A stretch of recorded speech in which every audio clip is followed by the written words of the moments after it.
होती, हाँ तेरे ही आने से,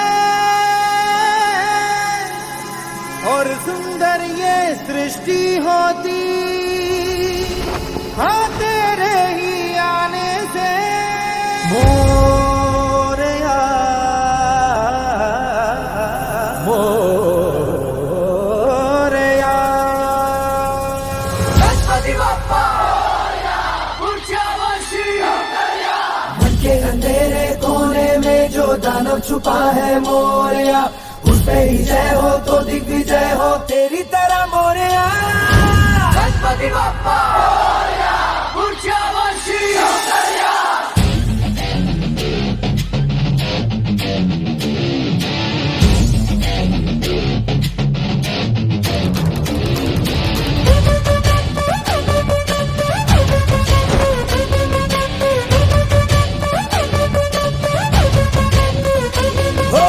लाख कोई दे हुंकारे, लाख कोई धमकारे, हो हम तेरी राहों पे चलते, हम नहीं रुकने वाले।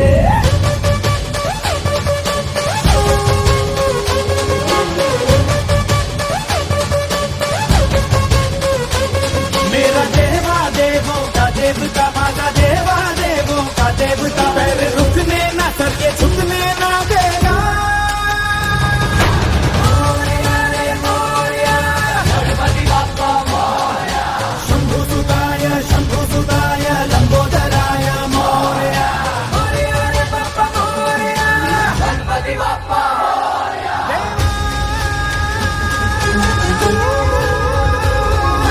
सज्जन की आस दुर्जन का नाश, तू कैसा विकास है राजा, तू कैसा विकास है राजा।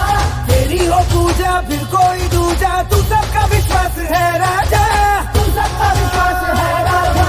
यूं तो सभी देवों के आगे ये सर झुका है मोरया, पर अपना है तू घर पे हमारे आया है मोरया। मोरया रे मोरया, गणपति बप्पा मोरया शंभु सुताय लंबोदराय मोरया। मोरया रे बप्पा मोरया। गणपति बप्पा मोरया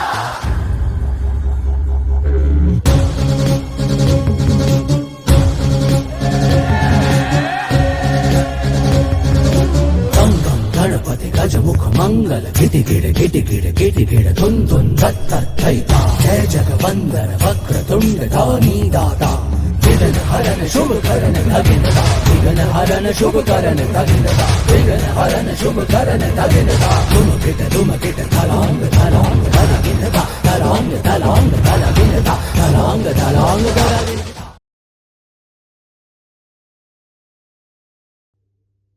दर्शाने वाली ऐतिहासिक कहानियों की जानकारी विभिन्न स्रोतों से संकलित की गई है।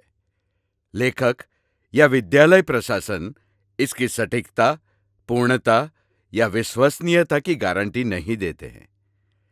हमारा उद्देश्य किसी की भी भावनाओं को ठेस पहुंचाना नहीं है।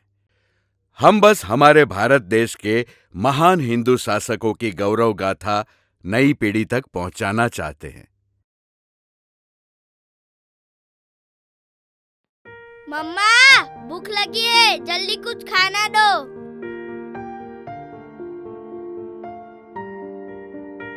मम्मा ये मेरी ड्राइंग को खराब कर रहा है, इसको बोलो ना। अरे बच्चों कितना लड़ते रहते हो, आओ हम सब साथ में पेंटिंग करते हैं और उसके बाद मैं तुम सब के लिए अच्छा अच्छा खाना बनाऊंगी। मेरा नाम डॉक्टर शर्मा है, मैं एक साइंटिस्ट हूँ। मुझे अपना काम बहुत ही पसंद है। 24 में से 18 घंटे बस मैं काम ही करता रहता हूँ। ये मेरे बच्चे हैं, कितना अच्छा खेलते रहते हैं। ये उनकी माँ है जो पूरा दिन उनको संभाल के रखती है, उनके साथ खेलती है। मेरी कमी ना लगे बच्चों को, इसलिए पूरा दिन उनको संभालती है। ये बच्चे और उनकी माँ पूरा समय मेरी राह देखते रहते हैं, पर मैं पूरा दिन काम में व्यस्त। और मेरे इस काम से प्यार की वजह से मैंने एक ऐसी मशीन बनाई है जिसका सिर्फ एक बटन दबाते ही मैं समय को भगा सकता था। तो जब भी मैं परिवार के पास जाता, पापा आप इतना लेट क्यों आते हो? पापा कल संडे। पापा कल संडे है, छुट्टी का दिन, ट्री हाउस बनाएंगे। ये तो मैं कुछ ना कुछ करके समय को भगा देता। और जब भी मैं साइंस के रिलेटेड काम करता तो मैं उसको मन भर के जीता। जब भी मुझे सरकार से कोई उपाधि मिलती तो मैं उसको भी जीता। इस साल भी देश को विज्ञान के कामों में बहुत योगदान देने के लिए सरकार डॉक्टर शर्मा को इनाम से सम्मानित करती है। पर ऐसे समय भगाते भगाते मेरे 5 साल के बच्चे अब 27 साल के हो चुके हैं और मैं भी 65 साल का हो चुका हूँ। अब मेरे पास साइंस के रिलेटेड काम करने का कुछ रहा नहीं है। अब मैं घर जाना चाहता हूँ, पर बच्चे मेरी राह नहीं देखते। अब बच्चों और मेरे बीच कुछ अपनापन रहा नहीं है और उनकी माँ का भी देहांत हो गया। और उनकी माँ की आखिरी इच्छा थी कि उनकी अस्थियों को हम बनारस घाट पर बहाएं। तो मैं पहुंच गया अपने बच्चों को लेकर बनारस घाट, सुंदर गंगा आरती के समय।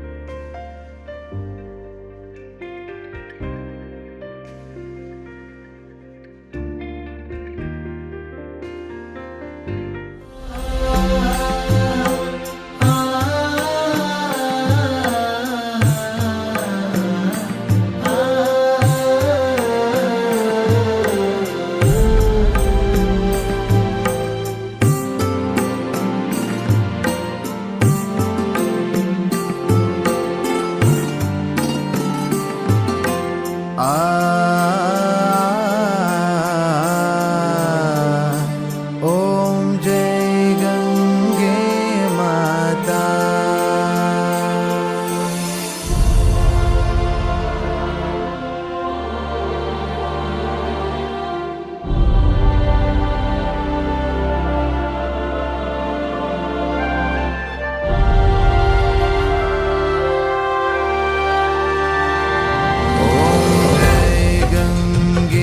माता। श्री जय गंगे माता,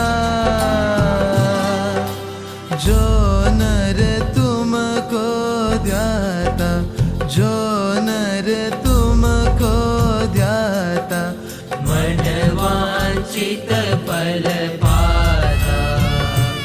ओम जय गंगे माता। बोलो गंगा मैया की जय। बोलो गंगा मैया की जय। बोलो गंगा मैया की जय।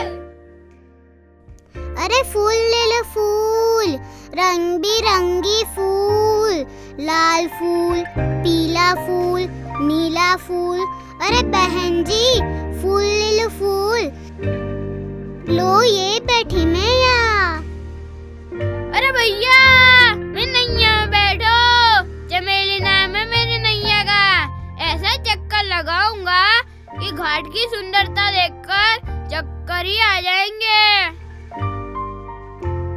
अरे दादा मुझे कुछ दिखाई नहीं दे रहा।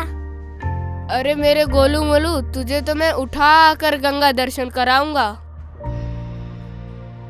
ये दादाजी, मैं गंगा घाट पर पहुंच गई हूँ। कितनी सुंदर जगह है, यहाँ कितने सारे लोग बैठे हैं और मैंने गंगा आरती भी की। बहुत मजा आया मम्मा।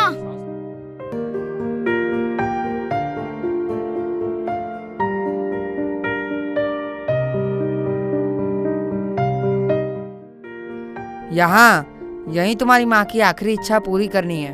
पर पापा ये सब देखकर मुझे अजीब लग रहा है। ये फूल, ये मंत्र, ये आरती, आखिर क्या खास है इसमें? ये सब पुराने जमाने की बातें हैं। अब दुनिया आगे बढ़ चुकी है। हाँ पापा, ये सब परंपराएं तो केवल दिखावा लगता है, हमें इनमें कभी कोई मतलब नहीं दिखा। और ये गंगा, लोग इसे पवित्र कहते हैं, लेकिन क्या खास है इस नदी में? मुझे पता था कि तुम ऐसा ही सोचोगे और इसका दोषी मैं हूँ। मैंने तुम्हें कभी अपने जड़ों से जोड़ा ही नहीं, कभी तुम्हें बताया ही नहीं कि ये परंपराएं, ये गंगा, ये संस्कृति हमारे लिए क्या मायने रखती है। लेकिन पापा, आज की दुनिया में इन सब बातों का क्या महत्व है? अब लोग आगे बढ़ चुके हैं, हमें भी आधुनिक बनना चाहिए। आधुनिक बनना गलत नहीं है, पर अपनी जड़ों को भूल जाना सबसे बड़ी गलती है। तुम्हें पता भी है कि इस गंगा के किनारे कितने राजाओं ने अपने प्राणों की आहुति दी है ताकि ये भूमि, ये संस्कृति बची रहे। लेकिन पापा, हमें कभी ये सब के बारे में बताया ही नहीं गया। हमें लगा ये सब पुराने जमाने की बातें हैं। यही तो मेरी गलती थी। मैंने हमेशा अपने काम को प्राथमिकता दी, लेकिन अपने बच्चों को भारत की आत्मा, उसके इतिहास, उसकी परंपराओं से जोड़ने का समय नहीं निकाला। लेकिन पापा, हम एक कैलेंडर जैसी छोटी चीज तो बना नहीं सके, वो भी हम अंग्रेजों का यूज करते हैं। नहीं बेटा, तुम गलत हो। भारत के पास खुद का कैलेंडर है जो विक्रम संवत के नाम से जाना जाता है, और यही बात मैंने अपने बच्चों को समझाने के लिए टाइम ट्रेवल मशीन बनाई।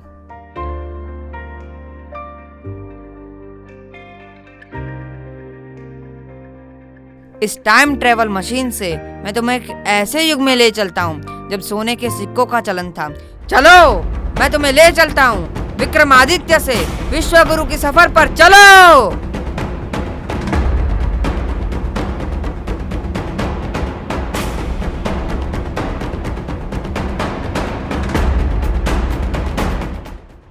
सत्य, सनातन संस्कृति की भूमि है भारत। शौर्य, संग्राम, शासन की रणभूमि है भारत। ध्यान, ज्ञान, विज्ञान का महासागर है भारत। धर्म, कर्म, समर्पण का भवसागर है भारत। यूं तो भारत को अखंड बनाने का स्वप्न कई पराक्रमी योद्धा, शिरोमणि संत, महाविद्यवान मुनि, स्वतंत्रता सेनानियों ने देखा, पर सारे विश्व में भारत देश की यश गाथा का प्रथम शंखनाद उज्जैन के चक्रवर्ती सम्राट विक्रमादित्य के स्वर से गूंजा, जो अपने ज्ञान, वीरता, उदारता के लिए प्रसिद्ध थे, जिन्होंने अपनी प्रजा, राजकुमार, राजा, साधु, संत और भैरव सेना के साथ मिलकर निर्दय कहे जाने वाले शकों को पराजित कर भारत का प्रथम स्वतंत्रता संग्राम जीता।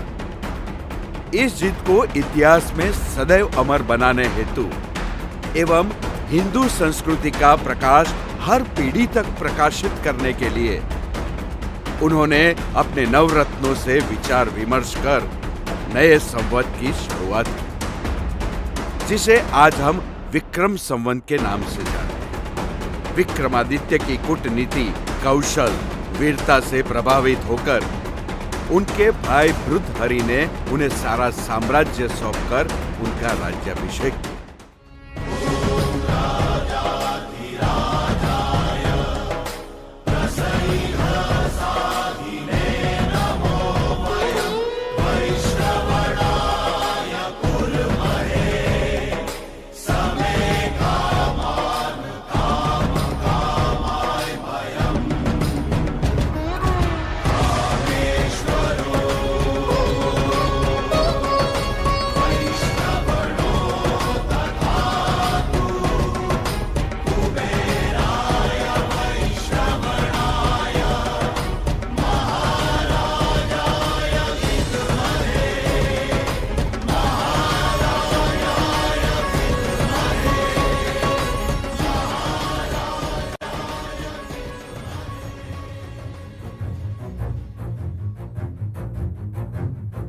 मैं विक्रमादित्य, सम्राट विक्रम, आज इस देश के सिंहासन पर बैठकर इस देश और इस देश के लोगों की सेवा का संकल्प करता हूँ। इस देश की धरती, इसका समृद्ध इतिहास और इसका गौरव हमारे लिए सर्वोपरि है।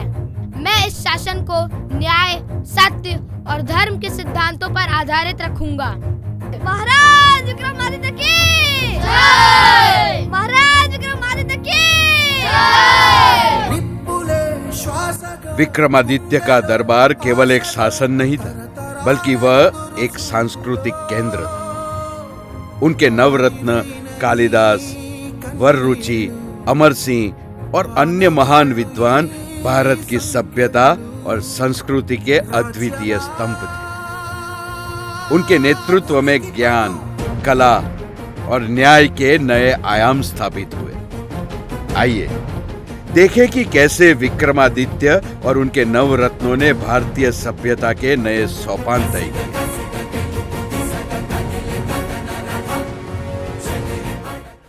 आप सभी मेरे लिए केवल सलाहकार नहीं बल्कि मेरे ज्ञान और शक्ति का स्रोत है। हम मिलकर एक ऐसा साम्राज्य बनाएंगे जो न केवल न्याय और धर्म का प्रतीक होगा बल्कि हमारे साहित्य और कला को भी नए आयाम देगा। महाराज, आपके राज्याभिषेक के इस महान अवसर पर हम सब मिलकर एक ऐसी साहित्यिक और सांस्कृतिक धरोहर बनाएंगे जो न केवल इस समय को बल्कि आने वाली पीढ़ियों को भी प्रेरित करेगी।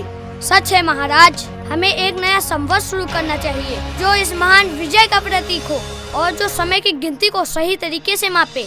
यह न केवल आपके सम्राट बनने का प्रतीक होगा बल्कि भारत की विजय और गौरव का प्रतीक बनेगा। महाराज, इस नए संवत का नाम विक्रम संवत रखा जाना चाहिए ताकि आपकी विजय और भारत की महानता हमेशा के लिए याद रहे। बिल्कुल, हम इस संवत का आरंभ करेंगे। यह हमारे लिए सिर्फ समय का माप नहीं बल्कि हमारी पहचान, हमारे गौरव और हमारी संस्कृति का प्रतीक बनेगा। सम्राट विक्रमादित्य ने विक्रम संवत की शुरुआत की, जो भारतीय काल गणना की एक नई नींव साबित हुआ। यह संवत एक नए युग का आरंभ था जो सम्राट विक्रम की विजय, उनके न्याय और उनकी दूरदर्शिता का प्रतीक बना। यह संवत न केवल भारत के गौरव का प्रतीक था बल्कि उन सभी असंख्य वीरों और विद्वानों का सम्मान था जिन्होंने इस देश को महान बनाया। आज से हम इस विक्रम संवत की शुरुआत करते हैं। यह संवत केवल समय का माप नहीं होगा बल्कि हमारी संस्कृति, हमारे धर्म और हमारे कर्तव्य का प्रतीक बनेगा। विक्रम संवत की जय! सम्राट विक्रम की जय! यह दिन भारतीय इतिहास में स्वर्णिम अक्षरों में लिखा जाएगा। विक्रम संवत न केवल सम्राट विक्रमादित्य की विजय का प्रतीक था बल्कि यह भारत के लिए एक नई दिशा, एक नई पहचान की शुरुआत भी थी। विक्रमादित्य के शासन की परीक्षा अब आने वाली थी। शकों का राजा जो भारतीय भूमि पर अपना अधिकार स्थापित करना चाहता था, आज विक्रमादित्य के खिलाफ युद्ध करने आया है। यह युद्ध केवल एक साम्राज्य की रक्षा के लिए नहीं बल्कि पूरे भारत की स्वतंत्रता, संस्कृति और गौरव की रक्षा के लिए था। शक राजा, तुम हमारी भूमि पर विजय की आशा लेकर आए हो, लेकिन यह भूमि कभी भी विदेशी आक्रमणकारियों के हाथ नहीं जाएगी। हम अपने धर्म, संस्कृति और गौरव की रक्षा करेंगे और तुम्हारे आक्रमण का जवाब देने के लिए पूरी शक्ति से तैयार हैं। तुम्हारा धर्म और तुम्हारी संस्कृति तुम्हारे काम नहीं आएगी विक्रमादित्य। मैं इस भूमि पर अपना राज स्थापित करूंगा। तुम्हारा साम्राज्य अब खत्म होने वाला है। ध्यान दो, हम शकों को न केवल एक विजेता की तरह हराएंगे बल्कि उन्हें यह दिखा देंगे कि हम भारतीय केवल तलवारों से नहीं, अपने न्याय, संस्कृति और साहस से लड़ते हैं। आगे बढ़ो, हम विजय की ओर बढ़ रहे हैं। आक्रमण! विक्रमादित्य ने इस युद्ध में केवल युद्ध कौशल का ही प्रदर्शन नहीं किया बल्कि अपनी न्यायप्रियता और रणनीतिक चतुराई से भी यह साबित किया कि एक राजा केवल उसकी ताकत से नहीं बल्कि उसकी समझदारी और सत्य के प्रति निष्ठा से बनता है। आज हम न केवल शकों को हराए हैं बल्कि भारत की सांस्कृतिक और राष्ट्र अखंडता को भी साबित किए हैं। शकों का आक्रमण अब समाप्त हो चुका है और हमारी भूमि फिर से स्वतंत्र बन गई है। यह हमारी विजय का दिन है। सम्राट विक्रम की जय! सम्राट विक्रम की जय! सम्राट विक्रम की जय! सम्राट विक्रमादित्य की दूरदर्शिता ने न केवल उनके समय को प्रभावित किया बल्कि आने वाले शताब्दियों तक भारतीय समाज और संस्कृति को मार्गदर्शन प्रदान किया। विक्रम संवत न केवल कलगणना थी, बल्कि यह भारतीय संस्कृति की अस्मिता, धर्म और न्याय का प्रतीक बन गई। विक्रमादित्य का शासन केवल एक साम्राज्य की रक्षा ही नहीं, बल्कि भारतीय आत्मसम्मान और गौरव की विजय थी। जन्म से नहीं बनता कोई सम्राट, कर्म से श्रेष्ठ की पहचान होती है। राजा बनने के लिए राजपाट की नहीं, योग्यता की आवश्यकता होती है। इसी दृष्टिकोण के साथ बचपन से ही मगध पे राज करने के साथ प्रजा की रक्षा करने का सलोना स्वप्न बाल चंद्रगुप्त देख रहे थे। महाराज, महाराज, महाराज! हे महाराज, हमारी सारी फसलें खराब हो जाएगी, हमारे कर माफ कर दीजिए। गरीबों का रोना तो हर साल चलता है, प्रजा हो या पशु, उनसे कर वसूलना राजा का अधिकार है। सही कहते हैं महाराज, कर वसूलने से राज्य समृद्ध होता है। महाराज, यदि कोई कर देने से इनकार करे तो क्या? जो कर नहीं देगा उसकी सारी संपत्ति छीन लो और जरूरत पड़ने पे उसके परिवार को भी दंडित करो। जो आज्ञा महाराज। हे महाराज, हम पर दया कीजिए, हमारा सब कुछ पहले से ही बर्बाद हो गया है। दया राजा की कमजोरी है और मैं कमजोर नहीं, कर तो देना ही होगा।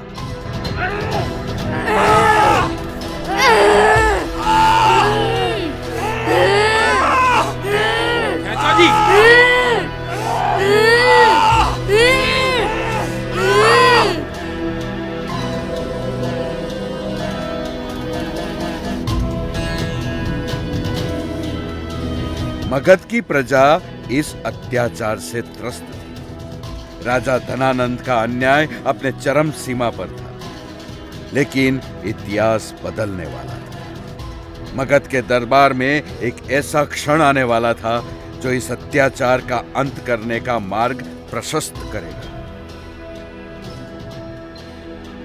चाणक्य, तुमने मुझे यहाँ मिलने का संदेशा भेजा, बताओ क्या चाहते हो?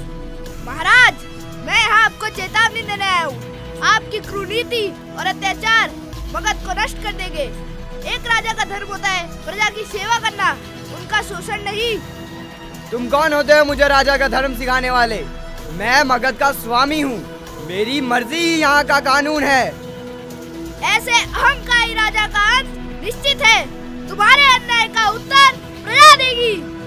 तुम्हारी ये बातें सुनकर मुझे हंसी आती है। तुम जानते हो मैं तुम्हें इसी समय दंड दे सकता हूँ।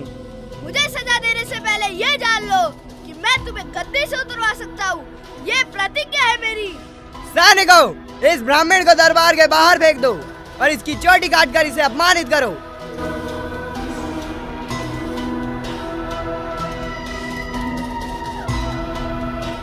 धनानंद, ये चोटी तब तक नहीं बचेगी जब तक तुम्हारा अंत न हो जाए। मैं वचन देता हूँ कि तुम्हारे अहंकार और अन्याय का अंत होगा। चाणक्य ने प्रतिज्ञा ली और अपने संकल्प को पूरा करने के लिए एक योग्य शिष्य की तलाश में निकल पड़े। उनकी यह तलाश चंद्रगुप्त पर आकर समाप्त हुई।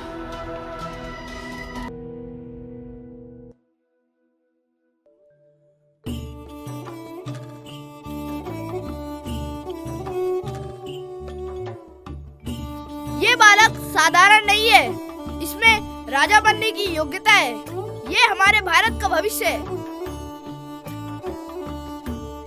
बालक जी, तुम्हारा नाम क्या है? मेरा नाम चंद्रगुप्त है। और आप कौन? मैं चाणक्य हूँ। मैं तुम्हें एक महान योद्धा और राजा बनाना चाहता हूँ। क्या तुम मेरे साथ चलोगे? मैं राजा बनकर क्या करूँगा? तुम राजा बनके प्रजा का उद्धार करोगे और अन्याय का अंत। जा बेटा, अपने गुरु की बात मान और अन्याय के खिलाफ लड़ाई लड़। धरा हुई धन्य गगन मगन होकर जगमगाया। चाणक्य ने चंद्रगुप्त को अपना शिष्य जब बनाया।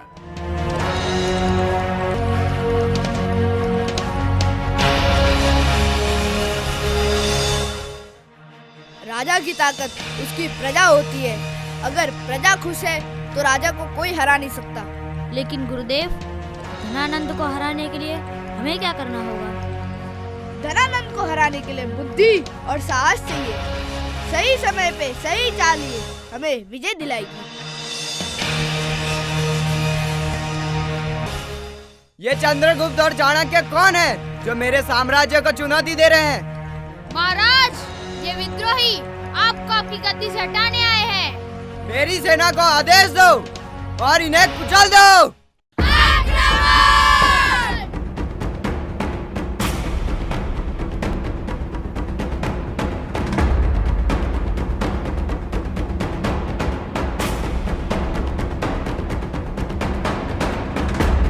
तुम्हारे अन्याय का अंत हो चुका है धनानंद।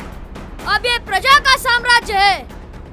चंद्रगुप्त मौर्य की जय! चंद्रगुप्त मौर्य की जय! चंद्रगुप्त मौर्य की जय!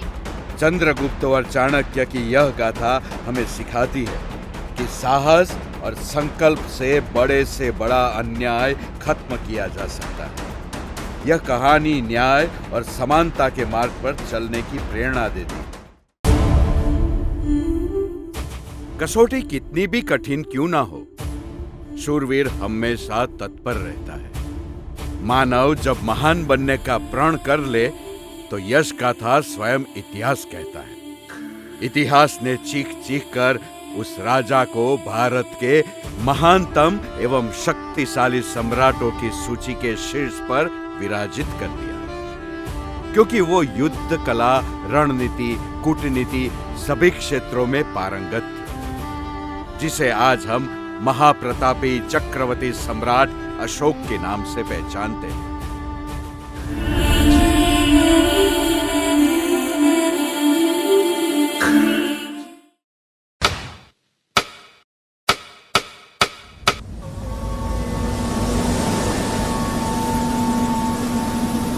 देवनाम प्रिय देवों का प्रिय देवनाम प्रिय देवों सा प्रिय वो कहलाए। शूरवीर बलवान दयामय प्रजापाल रक्षक करुणामय वो कहलाए। है महान जन जन समदर्शी चक्रवर्ती राजा प्रियदर्शी वो कहलाए।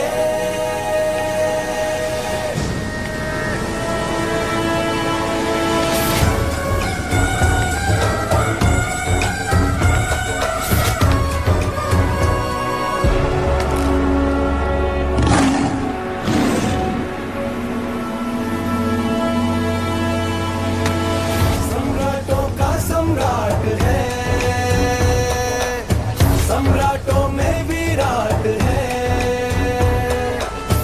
उससे पूछो तो वो कहे अपनी मिट्टी का दास है। आ गया जग में सूरज बन के वो आया, छा गया धर्मपुत्र बन के वो छाया। प्रेम का सबके दिलों में ध्वज है फहराया।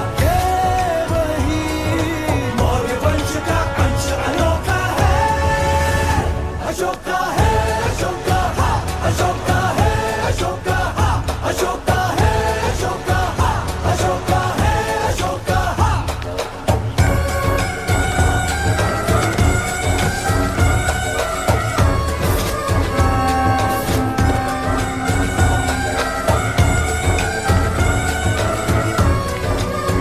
अशोका है अशोका हा अशोका है अशोका हा अशोका है अशोका है अशोका अशोका है अशोका अशोका है अशोका।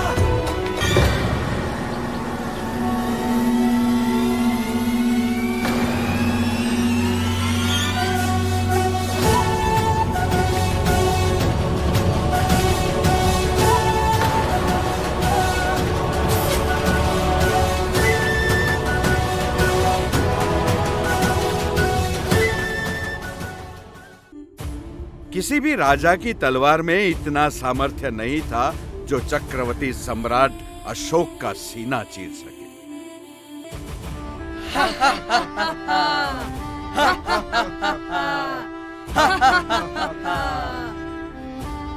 महाराज, हम दुश्मन के किले को नष्ट कर चुके हैं। अब दक्षिण सागर का ये मार्ग पूरी तरह से हमारे नियंत्रण में है। मौर्य साम्राज्य अपना केवल भूमि पर परंतु समुद्र पर भी विजय प्राप्त करेगा। ये मार्ग हमें व्यापारिक ताकत देगा। सेनापति, सैनिकों को बताओ कि आज से ये क्षेत्र मौर्य साम्राज्य का हिस्सा है। सम्राट अशोक की जय! सम्राट अशोक की जय! सम्राट अशोक की जय! दक्षिण सागर की विजय ने अशोक को व्यापारिक सम्राट बना दिया, लेकिन यह विजय केवल शुरुआत थी। उनकी असली परीक्षा तब शुरू हुई जब उन्होंने कलिंग पर विजय का फैसला किया। महाराज, कलिंग के लोग आपके साम्राज्य का हिस्सा बनने से इनकार कर रहे हैं। कलिंग जैसे छोटे राज्य का यह साहस, उन्हें समझाना होगा कि मौर्य साम्राज्य के खिलाफ खड़ा होना उनकी सबसे बड़ी भूल होगी। महाराज, कलिंग के लोग शांति प्रिय है। हो सकता है वे अपनी आजादी को बचाना चाहते हो। आजादी? मौर्य साम्राज्य की छत्र छाया से बढ़कर और कोई आजादी नहीं। सेनापति, सैनिकों को तैयार करो, मैं खुद युद्ध में उतरूंगा। सम्राट अशोक की जय! सम्राट अशोक की जय! सम्राट अशोक की जय!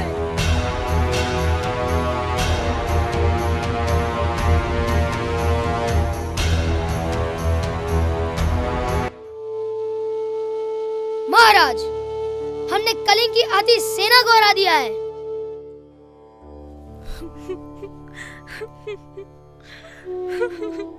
महाराज, ये युद्ध क्यों? मेरे बेटे ने किसी का क्या बिगाड़ा था?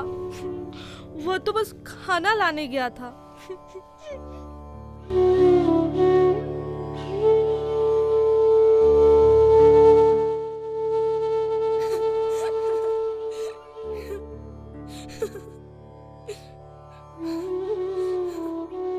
महाराज, आप एक सम्राट है या विनाश के देवता?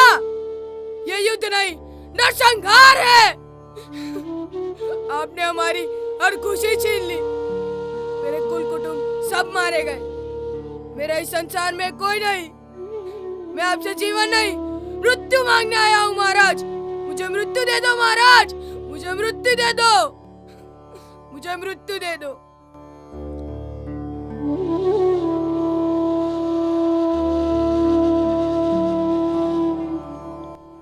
सेनापति, कितने लोग मारे गए हैं? महाराज, हजारों लोग। महाराज, गांव में कई घायल बच्चे और महिलाएं भी है।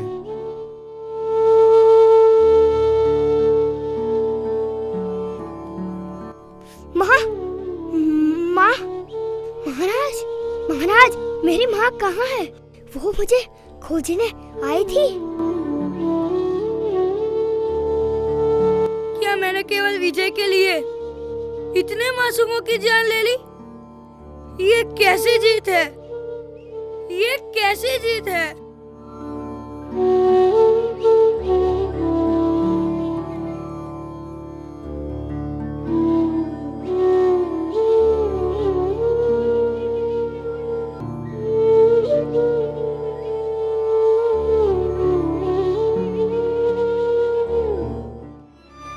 महाराज, आप यहाँ इस झोपड़ी में? युद्ध के बाद आप महल वापस क्यों नहीं आए? रानी, महल का वैभव अब मुझे बोझ जैसा लगता है। मैंने जिन मासूमों की जान ली, उनकी चीखें अभी भी मेरे कानों में गूंजती है। अब मैं अपने पापों का प्रायश्चित करना चाहता हूँ। महाराज, आपका ये त्याग आपकी महानता को दर्शाता है, लेकिन क्या हमें आपकी मार्गदर्शन की जरूरत नहीं है? मैंने अपने उत्तराधिकारी को राज्य की जिम्मेदारी सौंप दी है। अब मेरा धर्म केवल सेवा और करुणा है। यह झोपड़ी ही मेरी साधना का स्थान है, जहाँ मैं अपने मानवता के लिए प्रायश्चित करूँगा।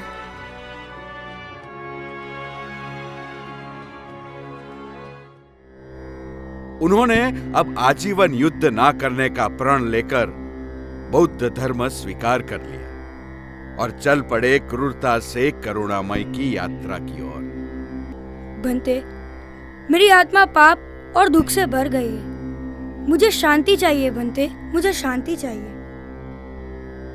सम्राट, जीवन का सार अहिंसा और करुणा में है।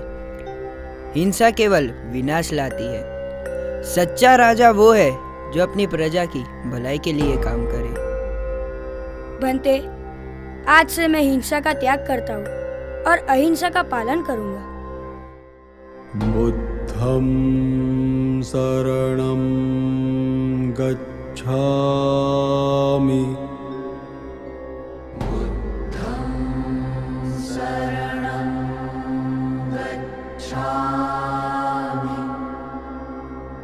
धम्मं शरणं गच्छामि।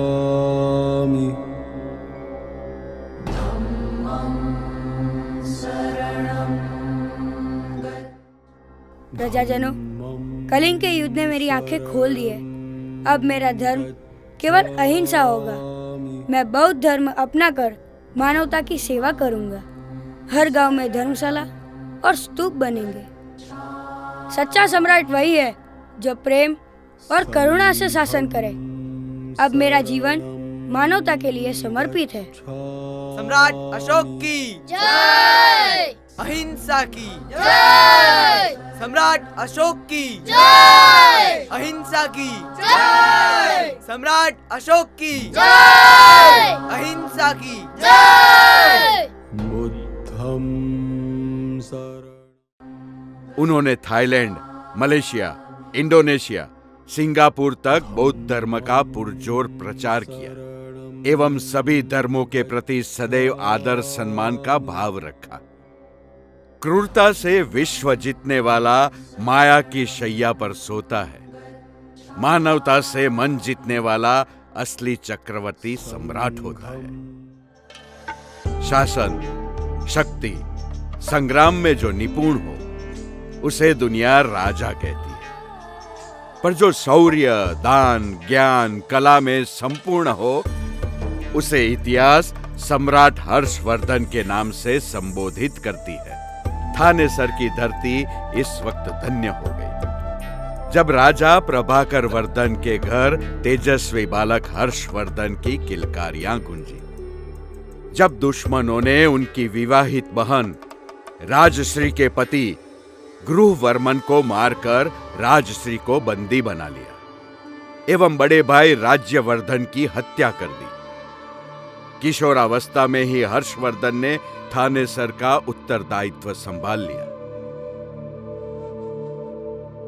सम्राट हर्षवर्धन जितने पराक्रमी योद्धा थे उतने ही प्रभावी लेखक, नाट्यकार भी थे। उन्होंने प्रियदर्शिनी, रत्नावली, नागानंद जैसे महान पुस्तकों की रचना की। वे प्राचीन भारत के अंतिम शक्तिशाली सम्राट थे। सम्राट हर्षवर्धन ने ही कुंभ मेले की शुरुआत की थी, जहां वो प्रजाजनों को अपने 5 वर्ष की संपत्ति दान दिया करते थे। युद्ध भूमि में रण जीता, कला जगत में मन, ऐसे दानवीर सम्राट हर्षवर्धन को सत सत हमारा नमन। राजा राजराज चोल प्रथम। महान चोल राजवंश का इतिहास बड़ा ही ऐतिहासिक और विराट रहा है, पर एक वक्त ऐसा भी आया जब राजनीतिक अस्थिरता के बाद राजराज चोल प्रथम को चोल साम्राज्य का राजा बनाया गया। उन्होंने अपने युद्ध कौशल, विस्तारवादी नीति और विकसित विचारधारा से दक्षिण भारत और उत्तरी श्रीलंका पर 985 से लेकर 1014 तक शासन किया। तमिलनाडु तंजौर का बृहदेश्वर मंदिर, जो पूरी तरह से ग्रेनाइट से निर्मित है, जो अपनी भव्यता, वास्तुशिल्प और केंद्रीय गुंबद से लोगों को आकर्षित करता है, और नटराज चिदंबरम मंदिर, जो अपने ऐतिहासिक प्रमाण से सारी दुनिया को आश्चर्यचकित करता है, उनका निर्माण महान सम्राट राजराज चोल ने ही करवाया था। उन्होंने समुद्री व्यापार को बढ़ावा दिया, जिससे चोल साम्राज्य का आर्थिक विकास हुआ। राजा राजराज चोल और उनके वंशजों का शासनकाल भारतीय इतिहास में एक सुनहरा अध्याय है, जो उनकी दूरदर्शिता और महान नेतृत्व कौशल के प्रतीक के रूप में हमेशा के लिए याद रखा जाएगा। 11वीं शताब्दी में परमार वंश के महान सम्राट राजा भोज ने अपने शौर्य, संस्कृति, सत्कार से ऐसा महाकाव्य लिखा कि इतिहास के पन्नों में उनका नाम हमेशा के लिए अमर हो गया। उनके राज में कोई भी असहाय एवं गरीब व्यक्ति कभी भी भूखा नहीं सोता था। राजा भोज ने ही मध्य प्रदेश में स्थित प्रसिद्ध भोजेश्वर मंदिर की स्थापना की थी।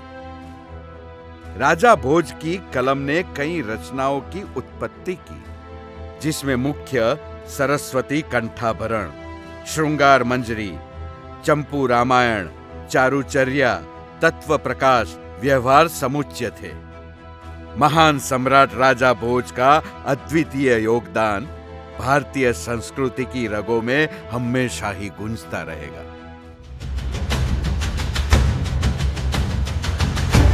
12वीं सदी में भारत के अभिन्न अंग पंजाब, सिंध, पेशावर को फतह करने के बाद गजनी के सुल्तान मोहम्मद गोरी की नापाक नजर शानो शौकत से भरी दिल्ली पर पड़ी। पर उसे क्या पता वहां के राजा परम प्रतापी पृथ्वीराज चौहान थे, जिनकी तलवार पहले ही कन्नौज के शासक जयचंद, जेजाभुक्ति के शासक परमदीव देव चंडेला, मंडोवरा के नाहर राय और मुगल सरदार मुदगल राय को हराकर उनका गुरूर तक चीर चुकी थी। तलवार केवल हाथ में होना पर्याप्त नहीं है, इसे चलाने का सही समय और साहस भी होना चाहिए। पृथ्वीराज, तुम सबसे अच्छे योद्धा बनोगे, लेकिन मैं आज तुम्हें चुनौती देता हूँ। चुनौती स्वीकार है। आओ देखता हूँ तुम्हारे वार कैसे है।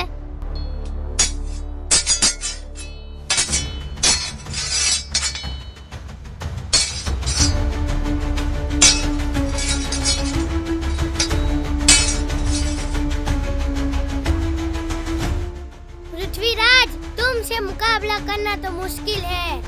तुम्हारे जैसा योद्धा कोई नहीं। पृथ्वीराज, तुम्हारे अभ्यास और साहस को देखकर मेरा मन गर्व से भर जाता है। लेकिन याद रखो, एक सच्चा योद्धा अपनी प्रजा और धर्म की रक्षा के लिए लड़ता है, केवल अपने विजय के लिए नहीं। पिताजी, मैं आपकी बात कभी नहीं भूलूंगा। मेरा जीवन ही इस भूमि और प्रजा की रक्षा के लिए है। महाराज, महाराज, पड़ोसी राज्य ने हमारी सीमाओं पर हमला कर दिया है। ये तो हमारे धैर्य की परीक्षा है। पिताजी, मुझे भी इस युद्ध में भाग लेने की अनुमति दीजिए। मैं भी दिखाऊंगा मैं इस राज्य का सच्चा रक्षक हूँ। पृथ्वीराज, तुम्हारे साहस को देखकर मैं तुम्हें अनुमति देता हूँ। जाओ और अपने राज्य का मान बढ़ाओ।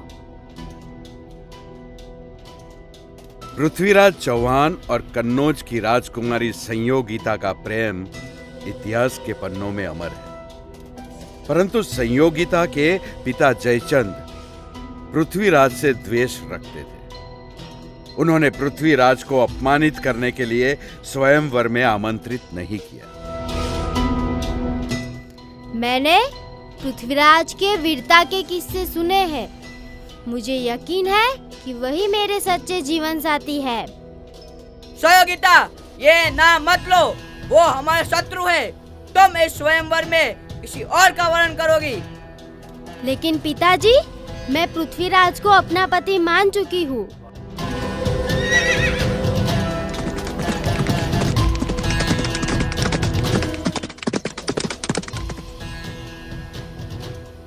राजकुमारी संयोगिता, प्रेम पर किसी का अधिकार नहीं। मैं आपको ले जाने आया हूँ।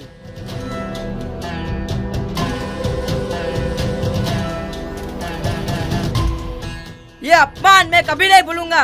जय भवानी! जय राजपूताना, जय भवानी, जय राजपूताना। 1191 में पृथ्वीराज ने तराइन के मैदान में मोहम्मद गोरी की सेना को पराजित कर भारतीय वीरता का परिचय दिया। यह युद्ध भारतीय इतिहास में उनकी महान विजय के रूप में दर्ज है। वीरों, ये युद्ध केवल हमारी भूमि की रक्षा के लिए नहीं, बल्कि हमारी अस्मिता और सम्मान की रक्षा के लिए है। विजय ही हमारा एकमात्र उद्देश्य है। महाराज, मुझे क्षमा कीजिए।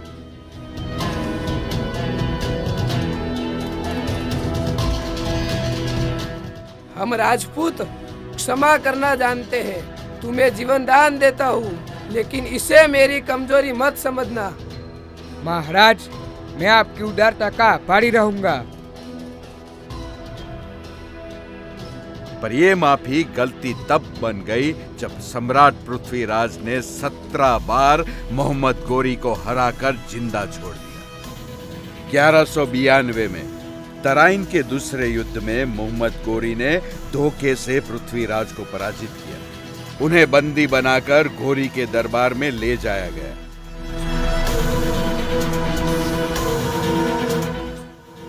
तुमने मुझे बख्शा था, लेकिन अब मैं तुमको तुम्हारी जगह दिखाऊंगा। तुम मेरे शरीर को कैद कर सकते हो, लेकिन मेरी आत्मा को नहीं। एक सच्चा राजपूत मरते दम तक अपनी धरती की रक्षा करता है। 4 बास 24 गज अंगुल अष्ट प्रमाण ता ऊपर सुल्तान है मच चुके चौहान।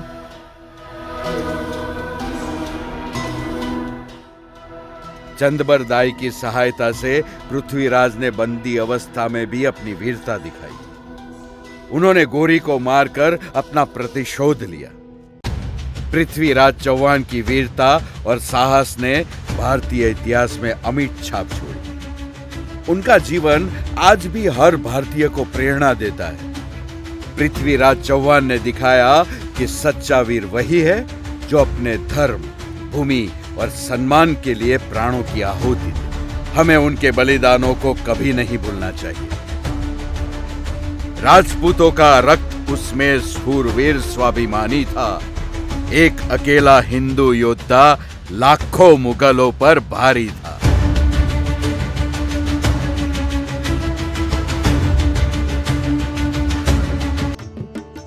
राजा कृष्णदेव राय भव्य भारत के इतिहास में एक अजय राजा ऐसे भी हुए जो अपने शासनकाल में कभी कोई युद्ध नहीं हारे। ये कहानी है भारत के सबसे प्रसिद्ध और प्रभावशाली शासकों में से एक महान राजा कृष्णदेव राय की, जिनका जन्म 1471 में तुलु वंश के राजा तुलुवा नरसा नायक के घर विजयनगर यानी आज के कर्नाटक राज्य में हुआ था।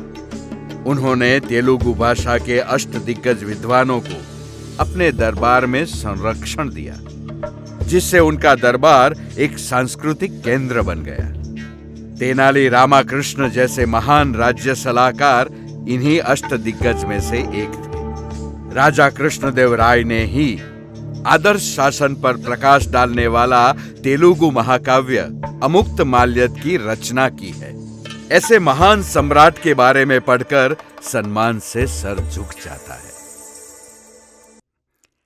राजा हक्का और बुक्का 13वीं सदी में जब दिल्ली पर तुगलक वंश का शासन चल रहा था, मंदिरों को तोड़े जा रहे थे, नगरों को शमशान बनाए जा रहे थे, हिंदुओं को जबरन इस्लाम धर्म कबूल कराए जा रहे थे, तुगलक आतंक अपनी चरम सीमा पर था। राजा हक्का और बुक्का, उनकी मुलाकात दिव्य गुरु विद्यारण्य से हुई। गुरु के उच्च विचारों से प्रेरित होकर भाई हरिहर और बुक्का राय ने तुंगभद्रा नदी के किनारे नए हिंदू राज्य विजयनगर की स्थापना की। राजा हरिहर और बुक्का राय ने हिंदुओं में नव जागृति का संचार करके तुगलक सुल्तानों के सल्तनत की मीनारें हिला दी। उन्होंने पुनः वैदिक परंपरा से हिंदू मंदिरों का निर्माण एवं नवनिर्माण किया। उन्होंने कुशल सिंचाई प्रणालियों का विकास किया, जिससे कृषि उत्पादनों में वृद्धि हुई एवं जलाशयों और बांधों का निर्माण करके विजयनगर को और ज्यादा समृद्ध किया। महाराणा प्रताप मुगल बादशाह जब एक एक कर सभी राजाओं से अधीनता स्वीकार करा रहे थे, मेवाड़ की धरती पर तभी जयवंता बाई की कोख ने एक महाप्रतापी शेर को जन्म दिया। पिता उदय सिंह ने पुत्र का तेज देखते ही बोला, जिस तरह सूरज अपनी किरणों से धरा को केसरिया करता है, उसी तरह मेरा पुत्र अपने प्रचंड प्रताप से मेवाड़ को रोशन करेगा।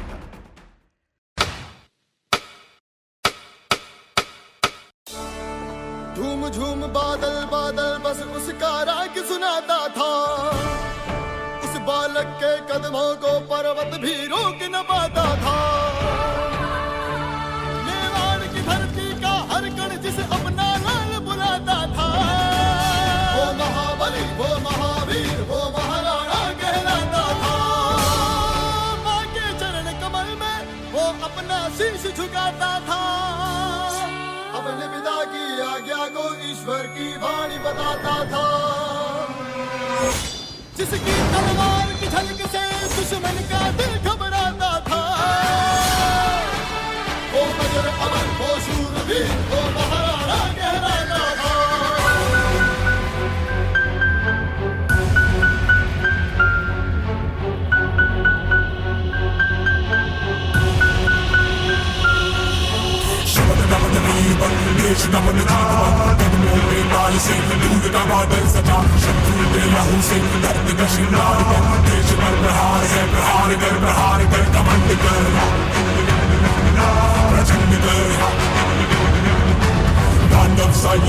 युद्ध कर भयंकर।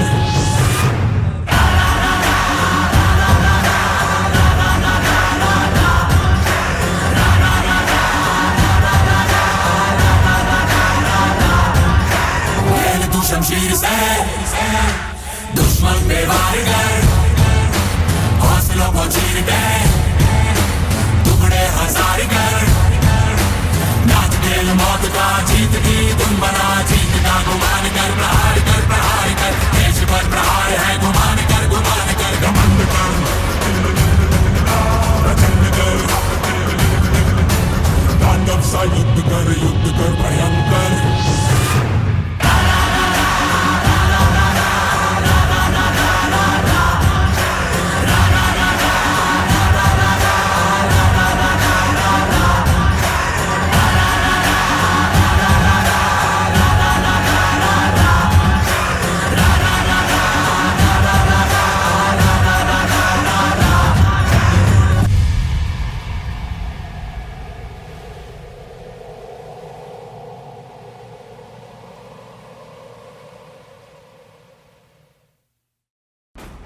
प्रताप बचपन से ही स्वराज के लिए इतने जज्बाती थे कि मेवाड़ की गलियों से गुजरने वाली मुगल सेना पर गुलेल से प्रहार किया करते थे। यह वह क्षण था जब मेवाड़ की भूमि पर एक मां अपने पुत्र को न केवल आशीर्वाद दे रही थी, बल्कि उसे स्वतंत्रता और स्वाभिमान की लड़ाई का अमर संदेश भी दे रही थी।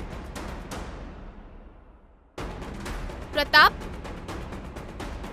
याद रखना, ये मेवाड़ केवल एक राज्य नहीं है, ये हमारी आन मान और शान है। इसे किसी भी कीमत पर झुकने मत देना।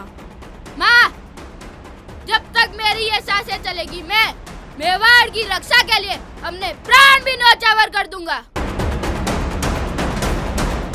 महाराज, अकबर की सेना हमारी सीमाओं की ओर बढ़ रही है। हमारी सेना को तैयार करो। मेवाड़ का हर योद्धा अपनी आजादी के लिए लड़ने को तैयार है। महाराणा प्रताप की जय!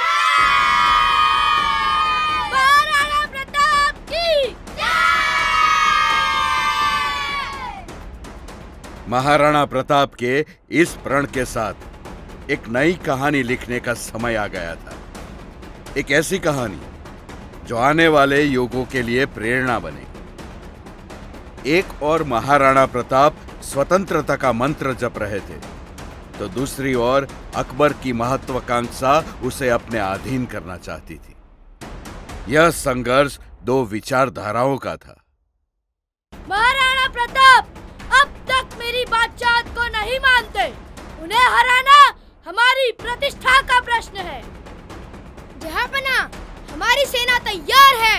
मेवाड़ की आजादी को खत्म करना अब केवल समय की बात है। मुगल साम्राज्य ने अपनी पूरी ताकत झोंक दी, लेकिन वे यह नहीं जानते थे कि उनका सामना केवल एक व्यक्ति से नहीं बल्कि पूरे मेवाड़ की आत्मा से था। महाराणा प्रताप को अपने संघर्ष में साथ मिला जंगल के भीलों का, जिनके साहस और रणनीति ने उन्हें एक नई शक्ति दी। यह सहयोग भारतीय इतिहास में अमर बन गया। महाराज, ये जंगल हमारा घर है और मेवाड़ हमारी आत्मा। हम आपकी लड़ाई में आपके साथ हैं। आपकी छापामार युद्ध नीति और निष्ठा हमारे लिए अमूल्य है। यह युद्ध आपकी ताकत के बिना अधूरा है। भील समुदाय ने न केवल अपनी जमीन बल्कि अपने दिल से इस संघर्ष में योगदान दिया। यह एकता का सबसे बड़ा उदाहरण था।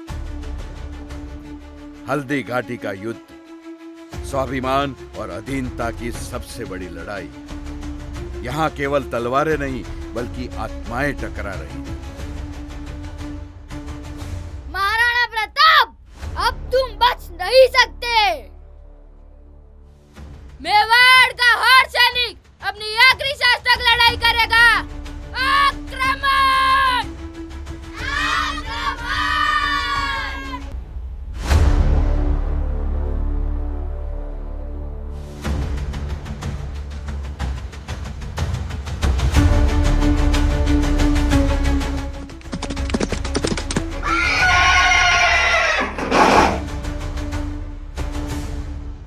चेतक, चेतक, चेतक, तुम्हारा बलिदान अमर रहेगा।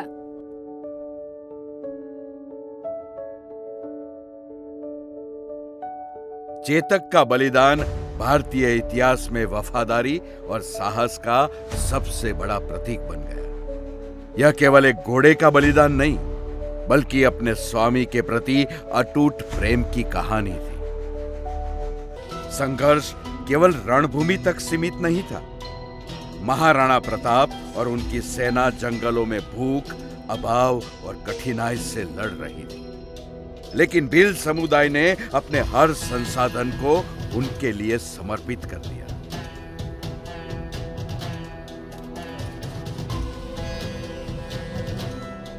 महाराज, हमारे जंगल का हर अन्न कण आपकी सेना के लिए है। हम भूखे रह सकते हैं लेकिन आपकी लड़ाई को कमजोर नहीं होने देंगे। आपकी निष्ठा और बलिदान मेवाड़ की आत्मा है। यह संघर्ष हमें आजादी दिलाएगा।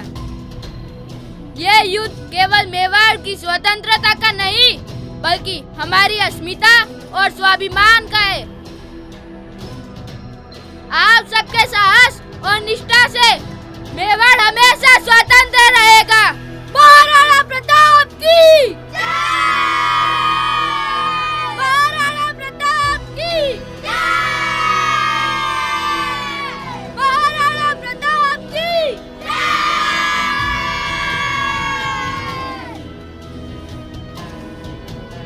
यह केवल युद्ध नहीं था, यह एक परिवार की तरह संगठित समुदाय का संघर्ष था। उनकी निष्ठा ने महाराणा प्रताप को अदम्य साहस दिया। महाराणा प्रताप और भील समुदाय की एकता और साहस ने स्वतंत्रता के लिए अमर गाथा लिखी। यह गाथा हर भारतीय को यह सिखाती है कि स्वाभिमान की रक्षा के लिए संघर्ष कभी व्यर्थ नहीं जाता।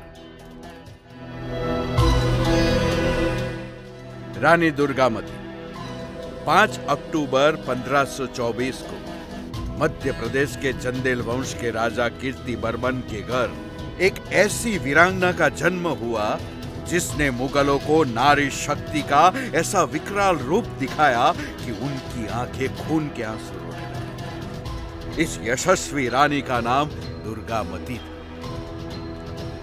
रानी दुर्गामती ने मालवा के शासक बाज बहादुर को हराकर नारी शक्ति का परिचय दिया। वे अपने राज्य को समृद्धि के नए शिखर पर ले गए।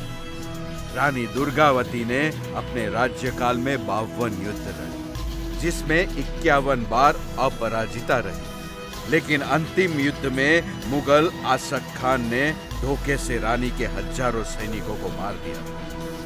रानी दुर्गावती ने अपने शौर्य पराक्रम से मौत का ऐसा तांडव किया कि मुगलों की हुकूमतें डोल गई और अपनी आखिरी सांस आते ही यशस्विनी रानी दुर्गामती ने अपने हाथों से ही मौत को गले लगाकर इतिहास के पन्नों में हमेशा के लिए अमर हो गई।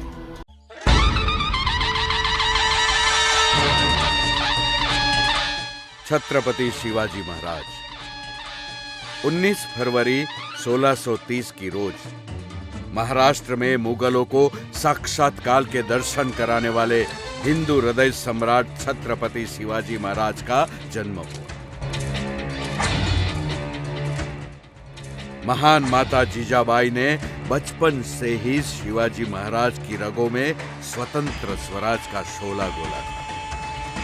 यह वो वक्त था जब दिल्ली सहित आधे भारत पर मुगल बादशाह औरंगजेब की हुकूमत थी और दक्षिण पर आदिल शाह एवं कुतुब शाह जैसे सुल्तानों का राज था।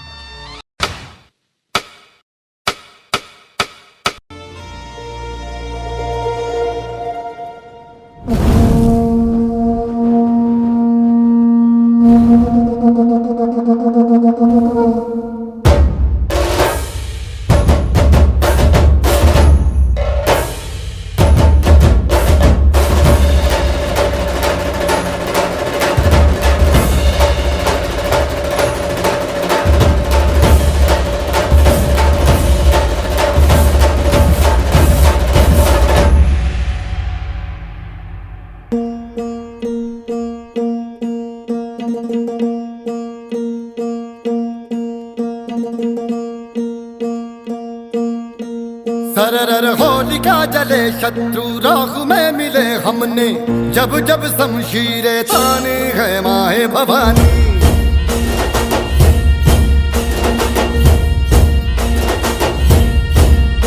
नन आंधियां उठे शत्रु जड़ से ही मिटे हमने, बात यही मन में ठानी है माया भवानी।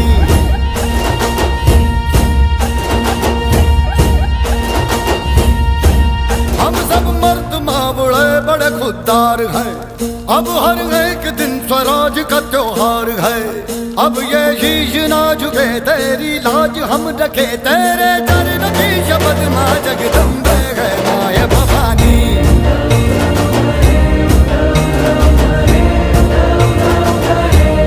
माया भवानी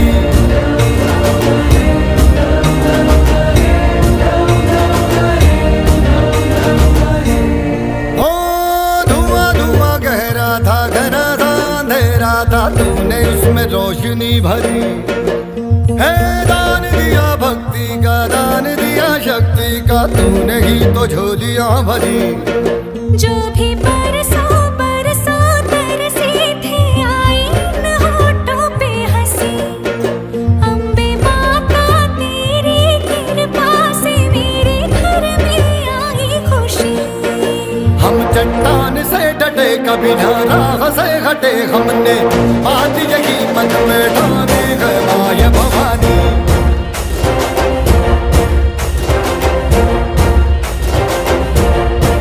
हम सब मर्द मावड़े बड़े खुददार हैं, अब हर एक दिन स्वराज का त्योहार है।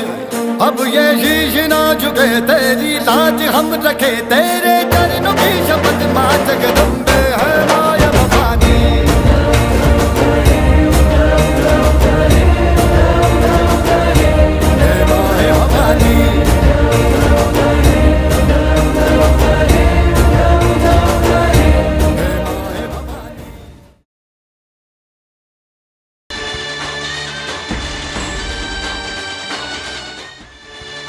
भवानी माता, मेरे गर्भ में पल रहा ये शिशु आपके आशीर्वाद का फल है।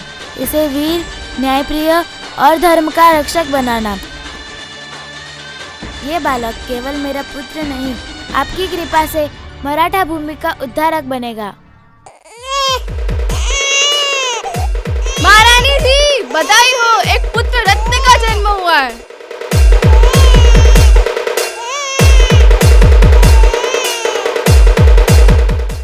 इस बालक का नाम होगा शिवाजी। ये मराठा साम्राज्य का निर्माण करेगा और अत्याचारियों का नाश करेगा। ये मेरी आशाओं और प्रार्थनाओं का उत्तर है।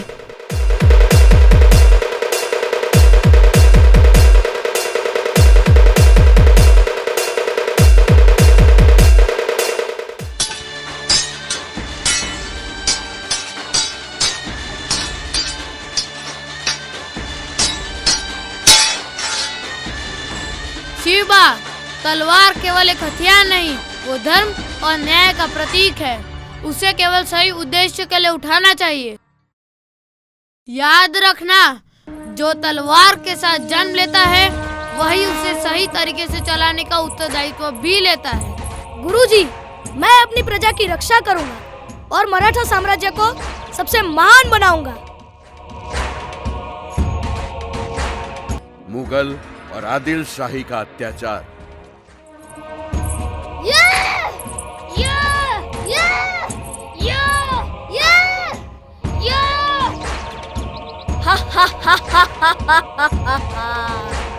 हे भगवान, इन जालिमों से कौन बचाएगा?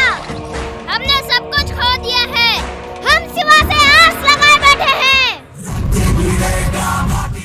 ये मराठा भूमि है, यहाँ अब अत्याचार नहीं चलेगा। आपने हमें नया जीवन दिया है। जय भवानी, जय शिवाजी।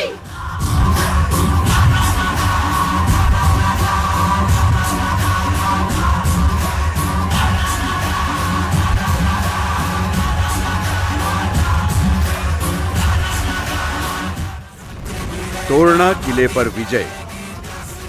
तोरणा किला। तोरणा किला हमारी पहली जीत होगी। ये मराठा साम्राज्य की नींव रखेगा। इसे जीतकर हम अत्याचारियों को संदेश देंगे कि मराठा जाग उठा है।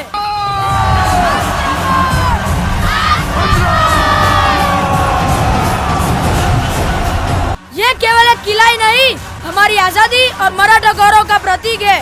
यह हमारी माँ भवानी का आशीर्वाद है। हर हर महादेव, हर हर महादेव, हर हर महादेव, हर हर महादेव। पुकारे हैं डरो ना डरो, दलदल में लंबे बढ़ चलो, हम नहीं तेरे शीश का शिकार है। जीव शीश सबके बढ़ चलो, हम से चलो ना डरो।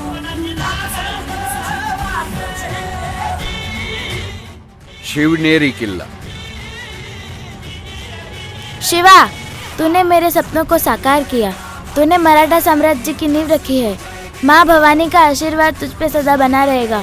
माँ, आपकी शिक्षा और आशीर्वाद के बिना ये संभव नहीं था। मैं हमेशा धर्म और न्याय का पालन करूंगा और प्रजा की रक्षा करूंगा। उनकी स्वतंत्र आंखें हिंदवी स्वराज का सपना देख रही थी।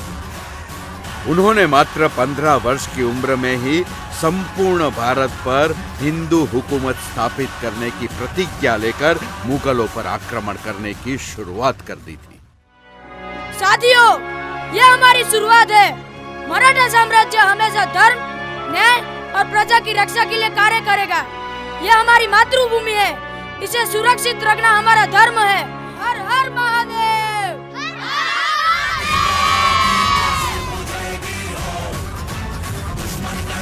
शिवाजी महाराज बल, बुद्धि, चतुराई हर तरह से संपन्न थे। वे दुश्मनों को अपनी भाषा में जवाब देने में माहिर थे। उनके नाम सुनते ही बड़े बड़े मुगल बादशाहों की रूह तक तिल मिला जाती थी। उनकी रणनीति समझना दुश्मनों के लिए लोहे के चने चबाने समान था। उन्होंने गोरिल्ला तकनीक से बड़े बड़े मुगल सुल्तानों को हराकर भारत के बाहर खदेड़ा और स्थापित किया संपूर्ण स्वतंत्र स्वराज। हिंद का वो मर्द मराठा विरासत जिसने स्थापी है, स्वराज को स्वतंत्र कराने वाला वीर छत्रपति शिवाजी है। अहल्याबाई होलकर। हम बात कर रहे हैं भारत की सबसे लोकप्रिय और शक्तिशाली शासकों में से एक अहल्याबाई होलकर। अहल्याबाई की योग्यता और प्रजा के प्रति अपना समर्पण देख राजा मल्हार राव ने उन्हें मालेराव राज्य की बागडोर सौंप दी। उन्होंने सारे पुराने रिवाजों की बेड़ियां तोड़कर बेटियों को शिक्षित, विधवाओं को फिर से विवाह और महिलाओं को अपने अधिकार दिलाए। समाज की रूढ़िवादी सोच को रोकने में अहल्याबाई ने हमेशा न्याय का साथ दिया। अहल्याबाई ने हजारों हिंदू मंदिरों का निर्माण कराया और मुगलों द्वारा तोड़े हुए मंदिरों का पुनर्निर्माण कराया, जिसमें काशी का विश्वनाथ मंदिर और गुजरात का सोमनाथ प्रचलित है। उन्होंने मंदिरों में आते अनेक श्रद्धालुओं के लिए धर्मशालाएं बनाई, गरीब और जरूरतमंदों के लिए निःशुल्क भोजनालयों की व्यवस्था की। सत्य का श्रृंगार कर वो न्याय में परिपक्व हुई। अहल्याबाई को पाकर भारत भूमि धन्य हुई।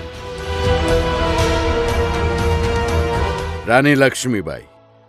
18वीं सदी में जब अंग्रेजी हुकूमत भारत पर अपना कब्जा जमा रही थी, एक वीरांगना थी जो स्वराज के लिए जान की बाजी लगा रही थी, जिसकी छवि में अंग्रेजों को साक्षात मां चंडी नजर आई। उस महान वीरांगना का नाम है झांसी की रानी लक्ष्मीबाई। रानी लक्ष्मीबाई का जन्म 19 नवंबर 1828 में वाराणसी, भारत में हुआ था। उनके पिता मोरेपंत ताबे पेशवा बाजीराव द्वितीय के दरबारी थे। रानी लक्ष्मीबाई का मूल नाम मणिकर्णिका था।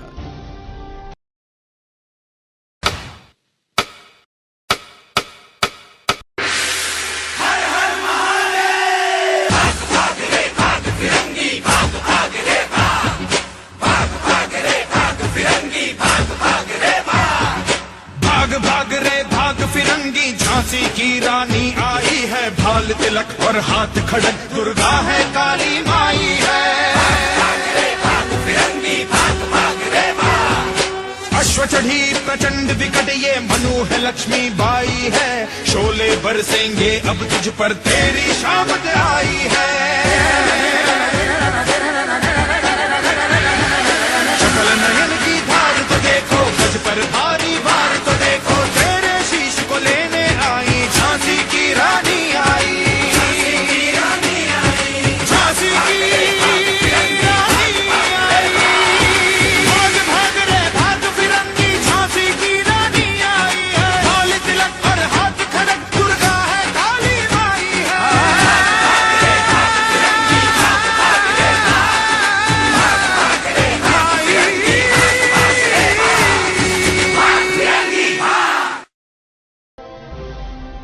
बचपन से ही लक्ष्मीबाई ने शास्त्रों के साथ शस्त्रों की भी शिक्षा ले रखी थी। रानी घुड़सवारी, तलवारबाजी, तीरंदाजी में बड़ी माहिर थी। उनकी खुशियां ताश के पत्तों की तरह तब बिखरी जब उनके 4 महीने के पुत्र का निधन हो गया। राजा गंगाधर यह सदमा बर्दाश्त ना कर सके। उन्होंने एक पुत्र को दत्तक ले लिया, पर कुछ समय पश्चात ही राजा गंगाधर राय का स्वास्थ्य बिगड़ने के कारण निधन हो गया। इसी मौके का फायदा उठाकर गवर्नर जनरल लॉर्ड डेलहौजी के अधीन ईस्ट इंडिया कंपनी ने रानी के दत्तक उत्तराधिकारी के दावे को मान्यता देने से इनकार कर दिया।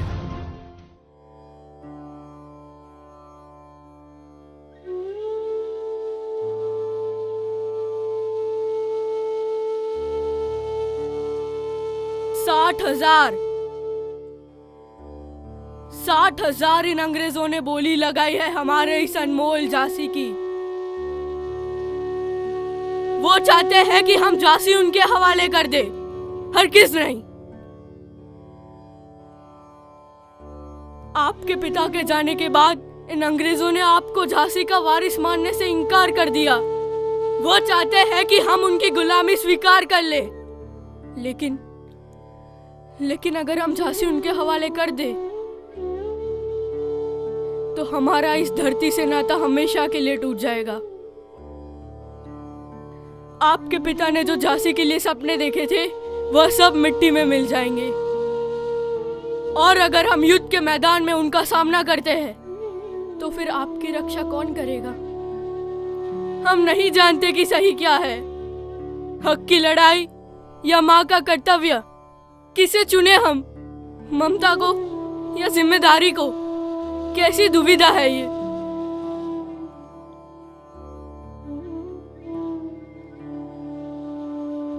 क्या हमें इन चंद रुपयों के लिए हमारा घर छोड़ देना चाहिए? लेकिन अगर हम कायरों की तरह झांसी छोड़कर भाग गए तो हम आपकी और हमारी नजरों में हमेशा के लिए गिर जाएंगे। हे भगवान, हम क्या करें? भगवान, हम क्या करें?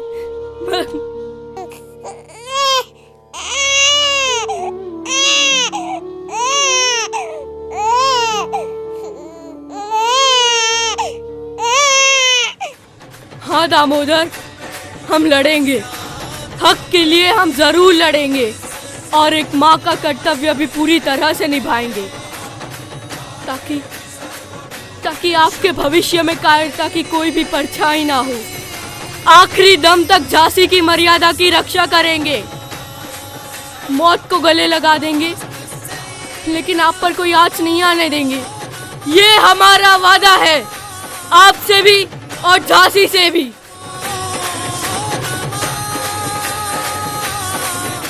एक वीरांगना का विराट अवतार, दोनों हाथों में तलवार, मुंह में घोड़े की लगाम, पीठ पर अपने पुत्र को बांध दिया। झांसी को बचाने के लिए रानी लक्ष्मी ने मां चंडी का अवतार लिया। रानी लक्ष्मीबाई का जीवन और संघर्ष न केवल भारतीय इतिहास का महत्वपूर्ण हिस्सा है, बल्कि ये नारी शक्ति के साहस और पराक्रम का विजय प्रतीक भी है।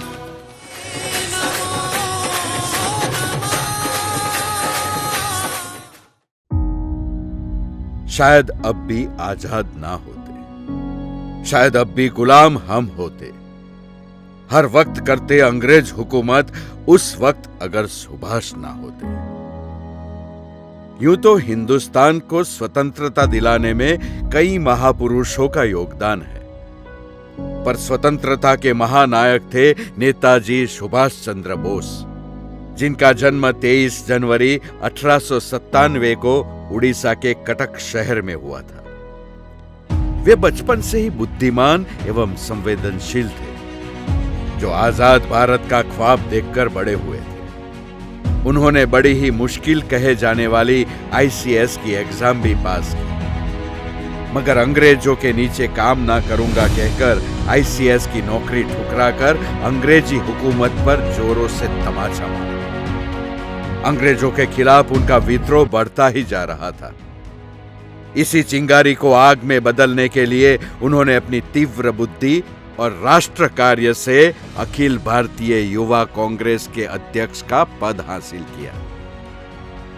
सुभाष, पढ़ाई में मन लगाओ, तुम्हें बहुत बड़ा अधिकारी बनना है। अंग्रेजों के साथ अच्छे संबंध रखोगे तो तरक्की आसान होगी। पिताजी, अंग्रेज हमारे देश को गुलाम बना रहे हैं, तो मैं उनके लिए कैसे काम कर सकता हूँ? बेटा सुभाष, तुम्हें अपने देश के लिए कुछ करना होगा। हमारे पूर्वजों ने इस धरती को महान बनाया, अब तुम्हारी बारी।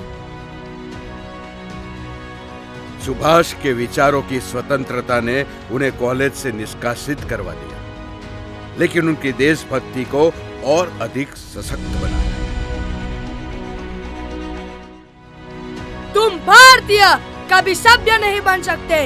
तुम लोग हमेशा नीच और असभ्य रहोगे। आपको हमारे देश के बारे में ऐसा बोलने का कोई अधिकार नहीं है। भारत की संस्कृति सबसे महान है। हाँ, सही बात है। सुभाष चंद्र ने पढ़ाई छोड़कर भारतीय राष्ट्रीय कांग्रेस में शामिल होने का निर्णय लिया। यहाँ उनकी मुलाकात महात्मा गांधी से हुई, लेकिन उनकी सोच और गांधी जी के रास्ते अलग थे। बापू, हम अंग्रेजों से आजादी मांगते क्यों है? हमें इसे छीनना होगा। सुभाष, हिंसा कभी समाधान नहीं है। हमें सत्य और अहिंसा का मार्ग अपनाना चाहिए। बापू, मैं आपकी बात का सम्मान करता हूँ, लेकिन हर बार अहिंसा से आजादी नहीं मिलती। 1943 में सुभाष चंद्र बोस ने आजाद हिंद फौज का गठन किया। उन्होंने तुम मुझे खून दो मैं तुम्हें आजादी दूंगा का नारा देकर देशभक्ति की लहर पैदा की। साथियों, आज हम भारत की आजादी के लिए एक नई सेना बनाने जा रहे हैं, आजाद हिंद फौज। याद रखो, तुम मुझे खून दो, मैं तुम्हें आजादी दूंगा। नेताजी ने जर्मनी और जापान में भारतीयों को एकजुट करने के लिए रेडियो का सहारा लिया। उन्होंने अपने भाषणों से जनता को प्रेरित किया। मेरे प्यारे देशवासियों, ये समय सोने का नहीं, जागने का है। हर भारतीय को अंग्रेजों के खिलाफ लड़ना होगा। भारत को आजाद करना हमारा कर्तव्य है। चलो दिल्ली पुकार के, हमें निशान संभाल के, लाल किले पे गाड़ के, लहराए जा लहराए। चलो दिल्ली पुकार के, हमें निशान। हम आजादी के इतने करीब हैं कि अब हार मानने का सवाल ही पैदा नहीं होता। हम मर सकते हैं, लेकिन झुकेंगे नहीं।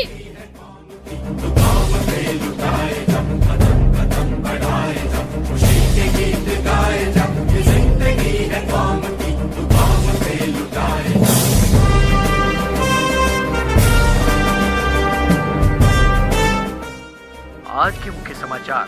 खबर आई है कि नेताजी सुभाष चंद्र बोस की विमान दुर्घटना में मृत्यु हो गई। नेताजी मरे नहीं हैं, वो हमारे दिलों में हमेशा जिंदा रहेंगे।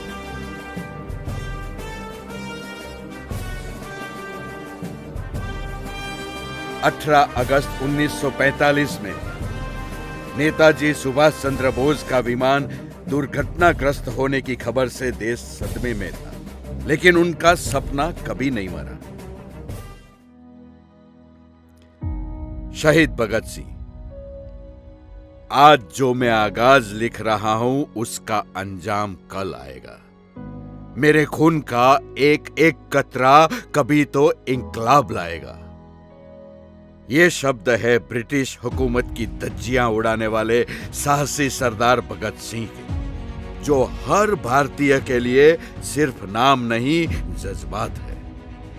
सरदार भगत सिंह का जन्म 28 सितंबर 1907 को पंजाब के लायलपुर जिले में हुआ था। उनके पिता किशन सिंह और चाचा अजीत सिंह भी स्वतंत्र सेनानी थे।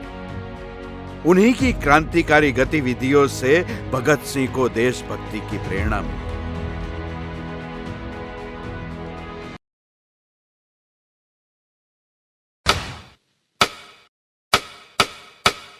मेरा रंग दे बसंती चोला, मेरा रंग दे बसंती चोला, मेरा रंग दे बसंती चोला, मेरा रंग दे बसंती चोला।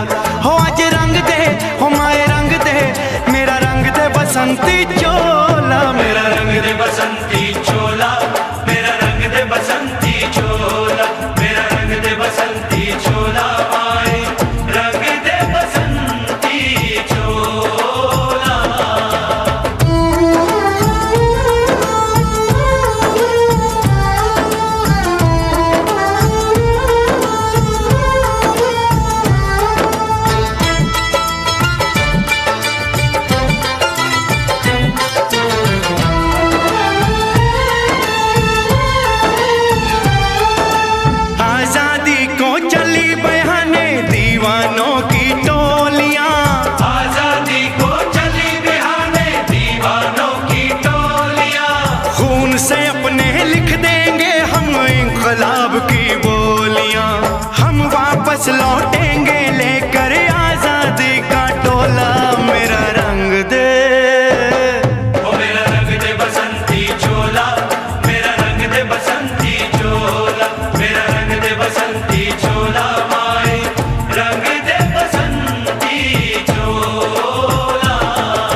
बचपन से की थी इस चोले की पूजा। कल तक जो चिंगारी थी वो आज बनी है शोला। मेरा रंग दे ओ मेरा रंग दे बसंती चोला, मेरा रंग दे बसंती चोला, मेरा रंग दे बसंती चोला, मेरा रंग दे बसंती चोला, मेरा रंग दे बसंती चोला, माए रंग दे बसंती चोला।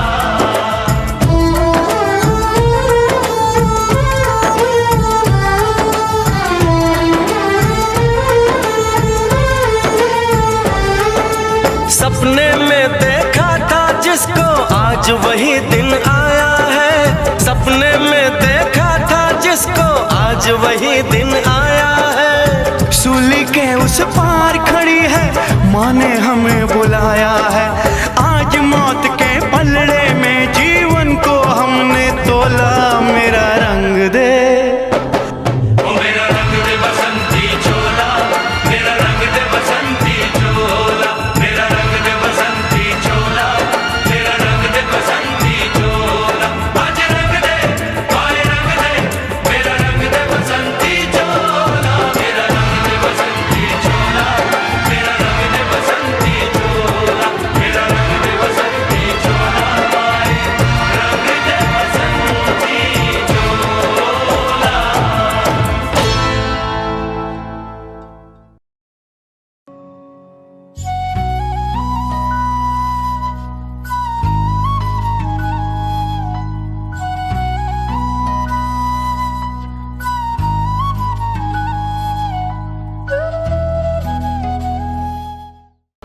अजीत, अंग्रेजों का अत्याचार बढ़ता जा रहा है। हमें अपनी जमीन और सम्मान को बचाने के लिए कुछ करना होगा। हमें अपने बच्चों को ये सिखाना होगा कि आजादी की लड़ाई सिर्फ हमारी नहीं बल्कि उनकी भी जिम्मेदारी है। पिताजी, मैं बड़ा होकर अंग्रेजों से लड़ूंगा और अपनी मातृभूमि को आजाद करूंगा।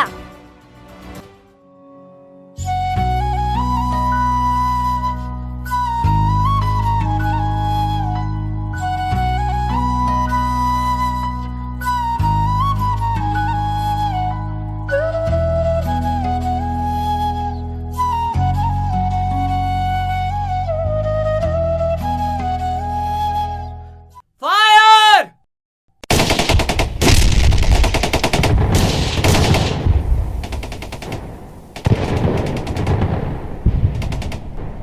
माँ, माँ, पिताजी, पिताजी, माँ, पिताजी, बेटा, बेटा, बेटा।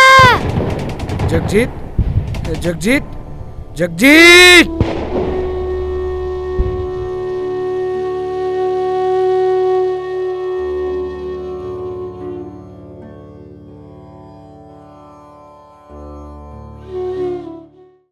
ये खून कभी व्यर्थ नहीं जाएगा। मैं इन निर्दोषों की कुर्बानियों का बदला लूंगा।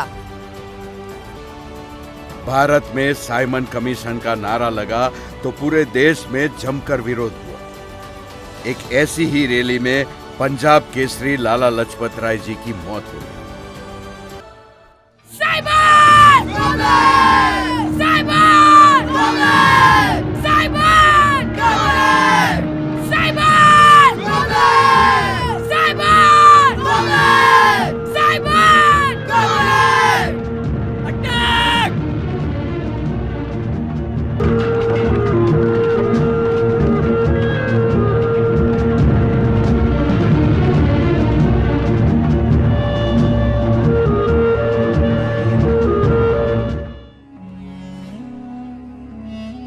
भगत, भगत, आज का अखबार पढ़ा तुमने? भगत, भगत, लाला जी हमारे बीच में नहीं रहे। इन अंग्रेजों ने पीट पीट कर हमारे लाला जी की हत्या कर दी। भगत, अंग्रेज अपनी पकड़ मजबूत कर रहे हैं। लाला जी की मृत्यु का बदला लेना होगा। हाँ सुखदेव, उनकी मृत्यु हर भारत के दिल में विद्रोह की भावना जागरूक करेगी। हमें पलटवार करना होगा। भगत, अब हम क्या करेंगे? करेंगे वही जो लाला हरदयाल ने और जो मेरे गुरु करतार सिंह ने कहा था। मतलब हाथ के बदले हाथ, आंख के बदले आंख और जान के बदले जान।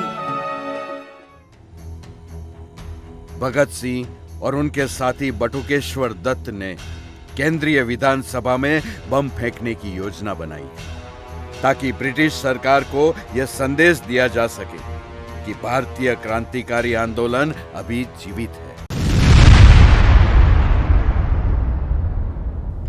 इंकलाब जिंदाबाद! इंकलाब जिंदाबाद! इंकलाब जिंदाबाद! भगत सिंह, कोर्ट ने तुम्हें और तुम्हारे साथियों को फांसी की सजा सुनाई है। अरे ये तो बहुत खुशी की बात है। तुम्हें फांसी की सजा सुनाई है और तुम खुश हो रहे हो? अभी तो तुम्हारी उम्र ही क्या है। तुम्हारी उम्र में तो लोग सपने देखते हैं और उन सपनों को पूरा करते हैं। सपना तो मैंने बचपन से ही देख लिया था। इस मिट्टी को तुम ड्रीम बोलते हो? हाँ हाँ, ये कोई मामूली मिट्टी नहीं है, ये जलियांवाला बाग की मिट्टी है। इसमें मेरे देशवासियों का लहू मिला है। तुम्हें क्या लगता है तुम्हारी फांसी से देश को आजादी मिल जाएगी? मुझे पता है मेरी कुर्बानी यूं ही व्यर्थ नहीं जाएगी। देखो भगत, तुम एक अच्छे इंसान हो। तुम ब्रिटिश गवर्नमेंट को माफीनामा लिख दो। मैं पूरी कोशिश करूंगा कि तुम्हें फांसी न मिले। जो बच्चा कुर्बानियों के बीच में पला बड़ा हो तो आप सोच कैसे सकते हो वो आपसे माफी मांगेगा। आप फिक्र मत कीजिए, फांसी के लिए रस्सी वाले कम पड़ेंगे लेकिन गले वाले नहीं। ठीक है, कल सुबह 7:30 पर तुम्हें फांसी दी जाएगी। किस मंजिल में है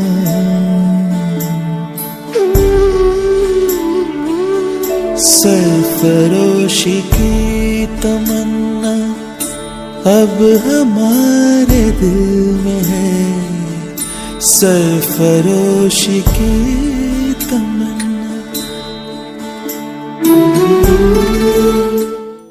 भगत, कोई अंतिम इच्छा है तुम्हारी? हम एक बार गले मिलना चाहते हैं।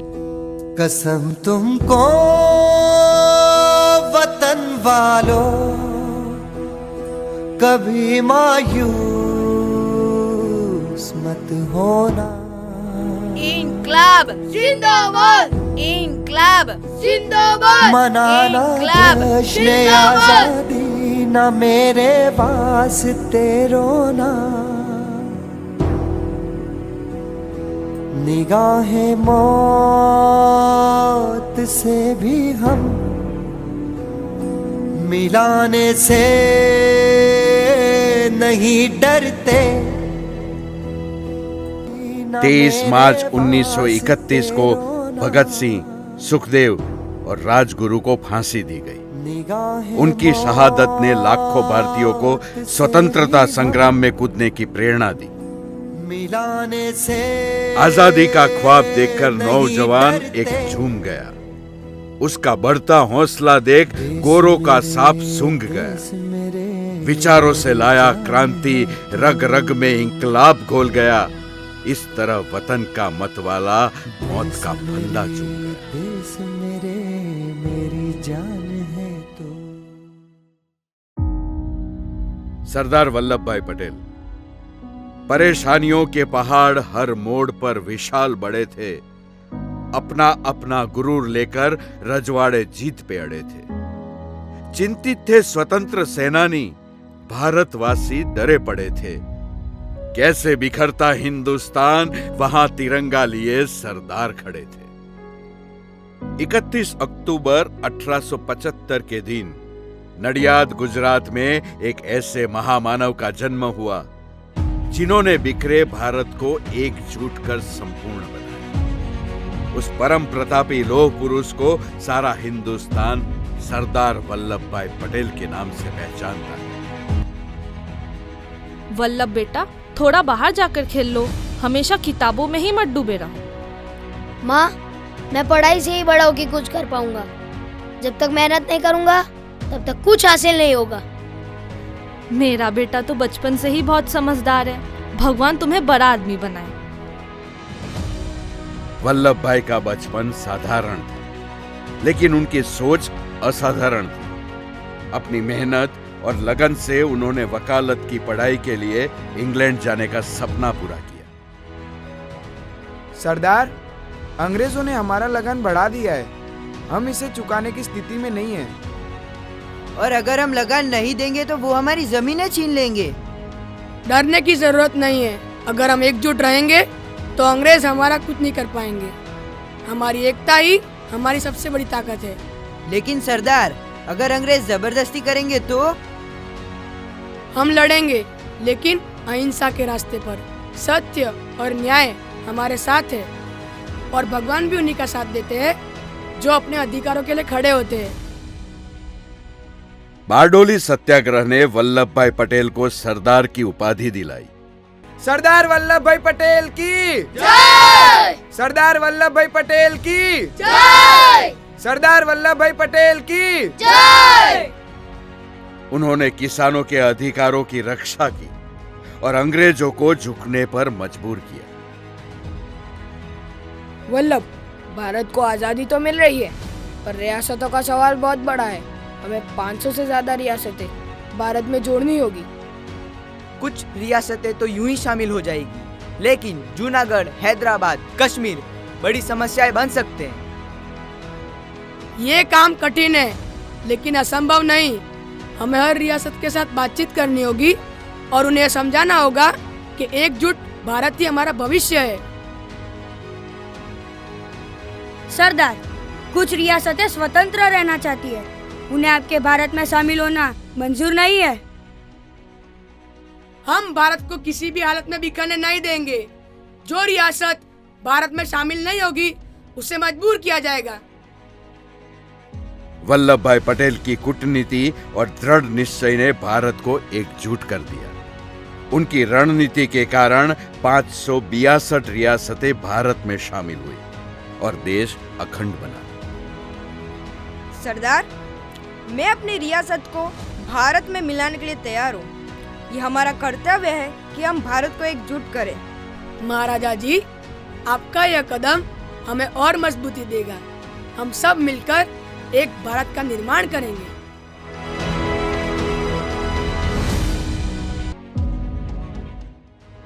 सरदार, आपने जो काम किया है वह अविश्वसनीय है। भारत हमेशा आपका आभारी रहेगा।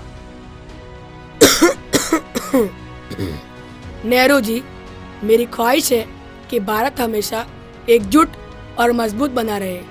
आपसी मतभेद भुलाकर हमें एक होकर देश की प्रगति के लिए काम करना चाहिए। लोह पुरुष सरदार वल्लभ भाई पटेल का संपूर्ण जीवन बड़ा ही प्रेरणादायक है। उनका अमूल्य योगदान हर भारतीय हमेशा सम्मान पूर्वक याद रखेगा। शेर सा सीना था उसका, कर्मवीर दमदार था। मातृभूमि की सेवा करने हर पल वो तैयार था। क्रांतिकारी विचारों से वो दहाड़ता हर बार था। भारत माँ का वीर पुत्र वो लोह पुरुष सरदार था। अटल बिहारी वाजपेयी। अटल बिहारी वाजपेयी देश के एक ऐसे आदर्श नेता थे जिनके व्यवहार और कार्यों की प्रशंसा उनके विरोधी भी करते थे। वे भारतीय राजनीति के एक महान नेता, कुशल वक्ता और गुणी कवि थे। 25 दिसंबर 1924 को ग्वालियर, मध्य प्रदेश में उनका जन्म हुआ था। अटल, तुम बहुत मेहनत करते हो, लेकिन क्या तुम जानते हो कि राजनीति में आने के लिए कुछ और भी गुण चाहिए होते हैं? मदन लाल, राजनीति एक बड़ा रास्ता है, लेकिन पहले हमें अपनी शिक्षा, संस्कार और देश के प्रति निष्ठा मजबूत करनी होगी। और मुझे विश्वास है कि मैं अपने रास्ते पर सही दिशा में चलता रहूंगा तो मैं अपना मुकाम हासिल करूंगा। अटल जी का बचपन साधारण था, लेकिन उनकी सोच असाधारण थी। अपनी शिक्षा को सर्वोच्च प्राथमिकता देते हुए उन्होंने भारतीय राजनीति के लिए एक नई दिशा तय की। सज्जन जी, मैं चाहता हूँ कि मैं भारतीय राजनीति में एक नया संदेश लाऊं।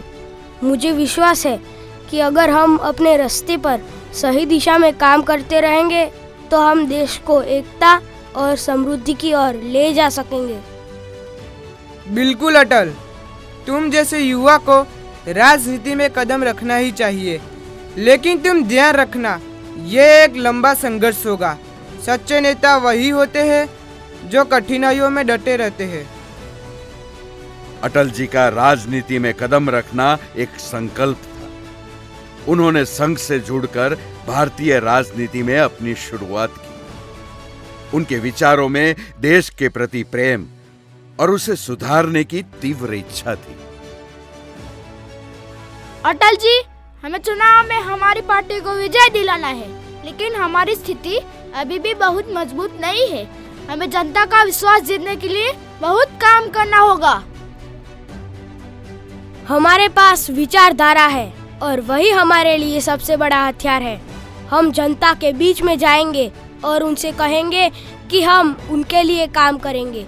अगर हमारे इरादे सही होंगे तो जनता हमारा साथ देगी। अटल जी ने दुनिया की परवाह न करते हुए परमाणु निरीक्षण करवाया, जिससे हिंदुस्तान परमाणु शक्ति संपन्न राष्ट्र बन गया।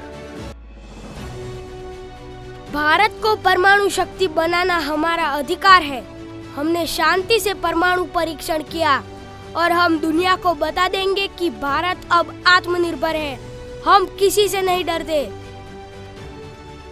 लेकिन प्रधानमंत्री जी, दुनिया इससे कैसे लेगी? क्या हम वैश्विक आलोचना का सामना कर पाएंगे? 1996 में भारतीय जनता पार्टी को जीत मिली और अटल बिहारी वाजपेयी प्रधानमंत्री बने। सत्ता का खेल तो चलेगा। सरकारें आएंगी जाएंगी, पार्टियां बनेगी बिगड़ेगी, मगर ये देश रहना चाहिए। इस देश का लोकतंत्र अमर रहना चाहिए। देश की सेवा करने का अवसर मुझे मिला और ये मेरी सबसे बड़ी उपलब्धि है। पर याद रखना, भारत के हित के लिए हम सबको एकजुट होना चाहिए। अगर हम खुद पर विश्वास रखेंगे तो कोई हमें चुनौती नहीं दे सकता। उनकी प्रधानमंत्री ग्राम सड़क योजना से गांवों को शहरों से जोड़ने में मदद मिली, जिससे ग्रामीण क्षेत्र विकसित एवं प्रगतिशील हुए। अटल जी ने दोस्ती की पहल करते हुए दिल्ली से लाहौर की बस सेवा शुरू की। अटल बिहारी वाजपेयी जी का ऐसा अवर्णनीय राष्ट्र प्रेम एवं अतुल्य योगदान हर भारतवासी के दिल में हमेशा अमर रहेगा। कभी कशिश, कभी कोशिश, कभी कविता में बहेंगे, अटल थे, अटल है, अटल हमेशा ही रहेगा। नरेंद्र मोदी। माना अंधेरा गना है, लेकिन दिया जलाना कहां मना है। ऐसे महान विचारों का महासागर लिए 17 सितंबर 1950 को गुजरात के वडनगर गांव में एक युग पुरुष का जन्म हुआ, जिसे आज सारी दुनिया नरेंद्र मोदी के नाम से जानती है। बचपन में पिता दामोदर दास मोदी के साथ रेलवे स्टेशन पर चाय बेचा करते थे। उनका घर मिट्टी का था। ओ छोटू, दो चाय ला। जी साहब, लाया।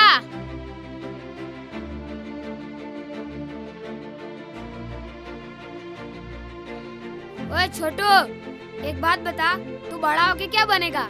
इसकी किस्मत में तो खाली चाय की टपरी लिखी है, सही बात है ना? किस्मत? अरे अपनी किस्मत से बड़े अपने सपने देखो। ये चाय की टपरी तो बस एक शुरुआत है। देखना, मैं एक दिन बहुत बड़ा काम करूंगा। यही वह जगह थी जहां से नरेंद्र मोदी का संघर्ष शुरू हुआ। छात्रों के हक में आवाज उठाने वाला यह लड़का अब राजनीति में कदम रख चुका था। हमारे देश में बदलाव की जरूरत है। हमें हर व्यक्ति की भलाई के लिए काम करना होगा। यह आंदोलन हमारे लिए नहीं, पूरे देश के लिए है।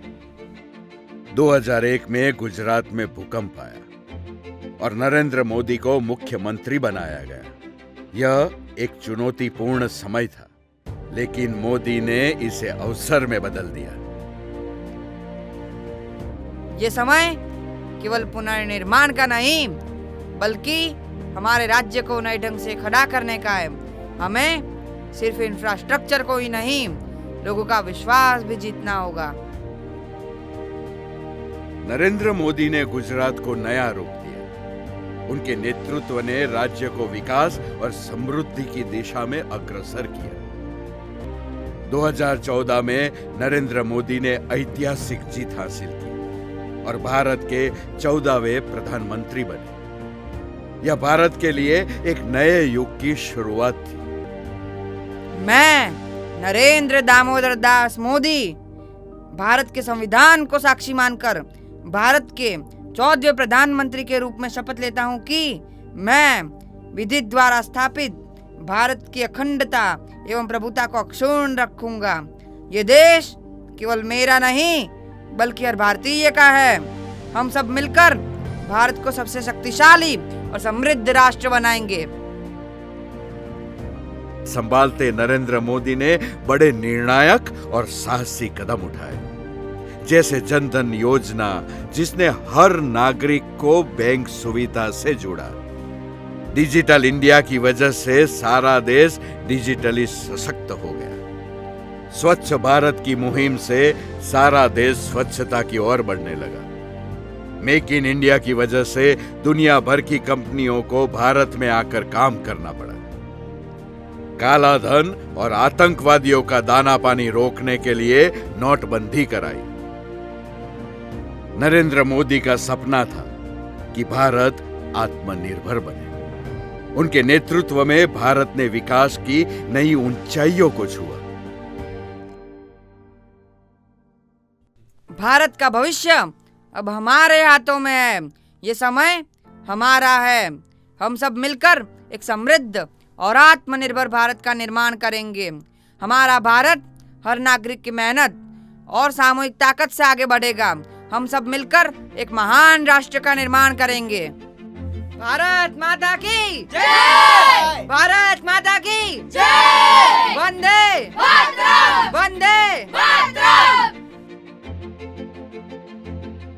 नरेंद्र मोदी के इन बड़े फैसलों ने भारत को तेजी से आगे बढ़ाया।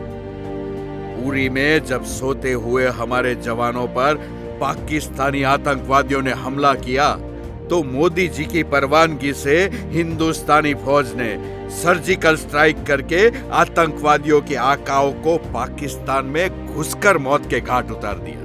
370 जैसी गंभीर धारा को नाबूद करके कश्मीर को फिर प्रगति की ओर ले गए। राम मंदिर का ऐतिहासिक फैसला भी इन्हीं के कार्यकाल में आया।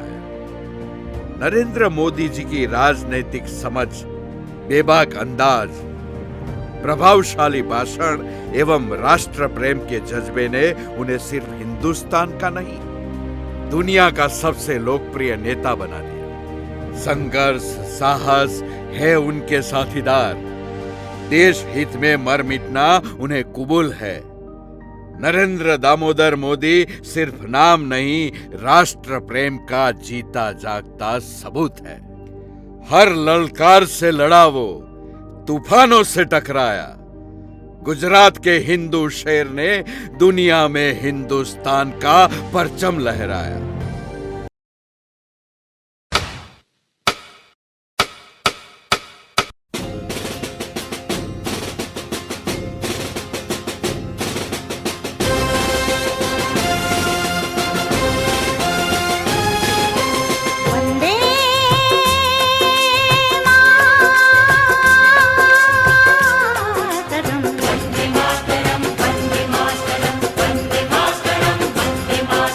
वंदे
दुर्गा दश प्रहरणधारिणी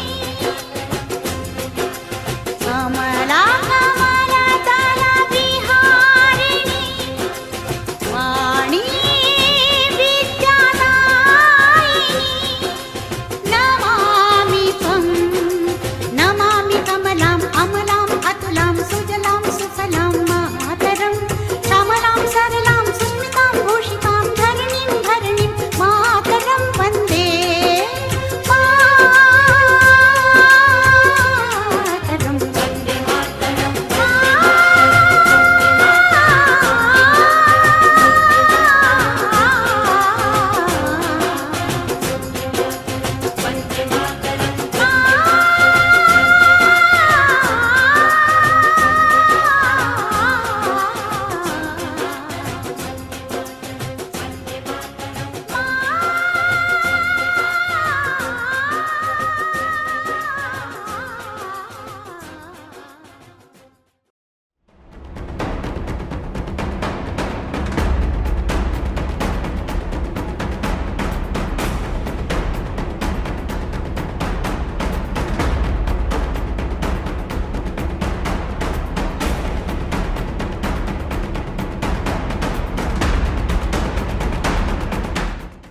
पापा, हमें माफ कर दीजिए। हमने अपनी जड़ों का महत्व कभी समझ नहीं आया। हम सिर्फ यही सोचते रहे कि ये सब बेकार है, लेकिन अब हमें समझ आया कि ये हमारी पहचान है। पापा, ये गंगा सिर्फ एक नदी नहीं है, ये तो हमारी संस्कृति की आत्मा है। इसके हर किनारे पर इतिहास बसा हुआ है और हमने जो भी कहा उसके लिए हमें माफ कर दे। अब हम अपनी परंपराओं और संस्कृति को समझेंगे और अपनाएंगे। चलो बेटा, अब अस्थियों को विसर्जित करते हैं। हाँ पापा।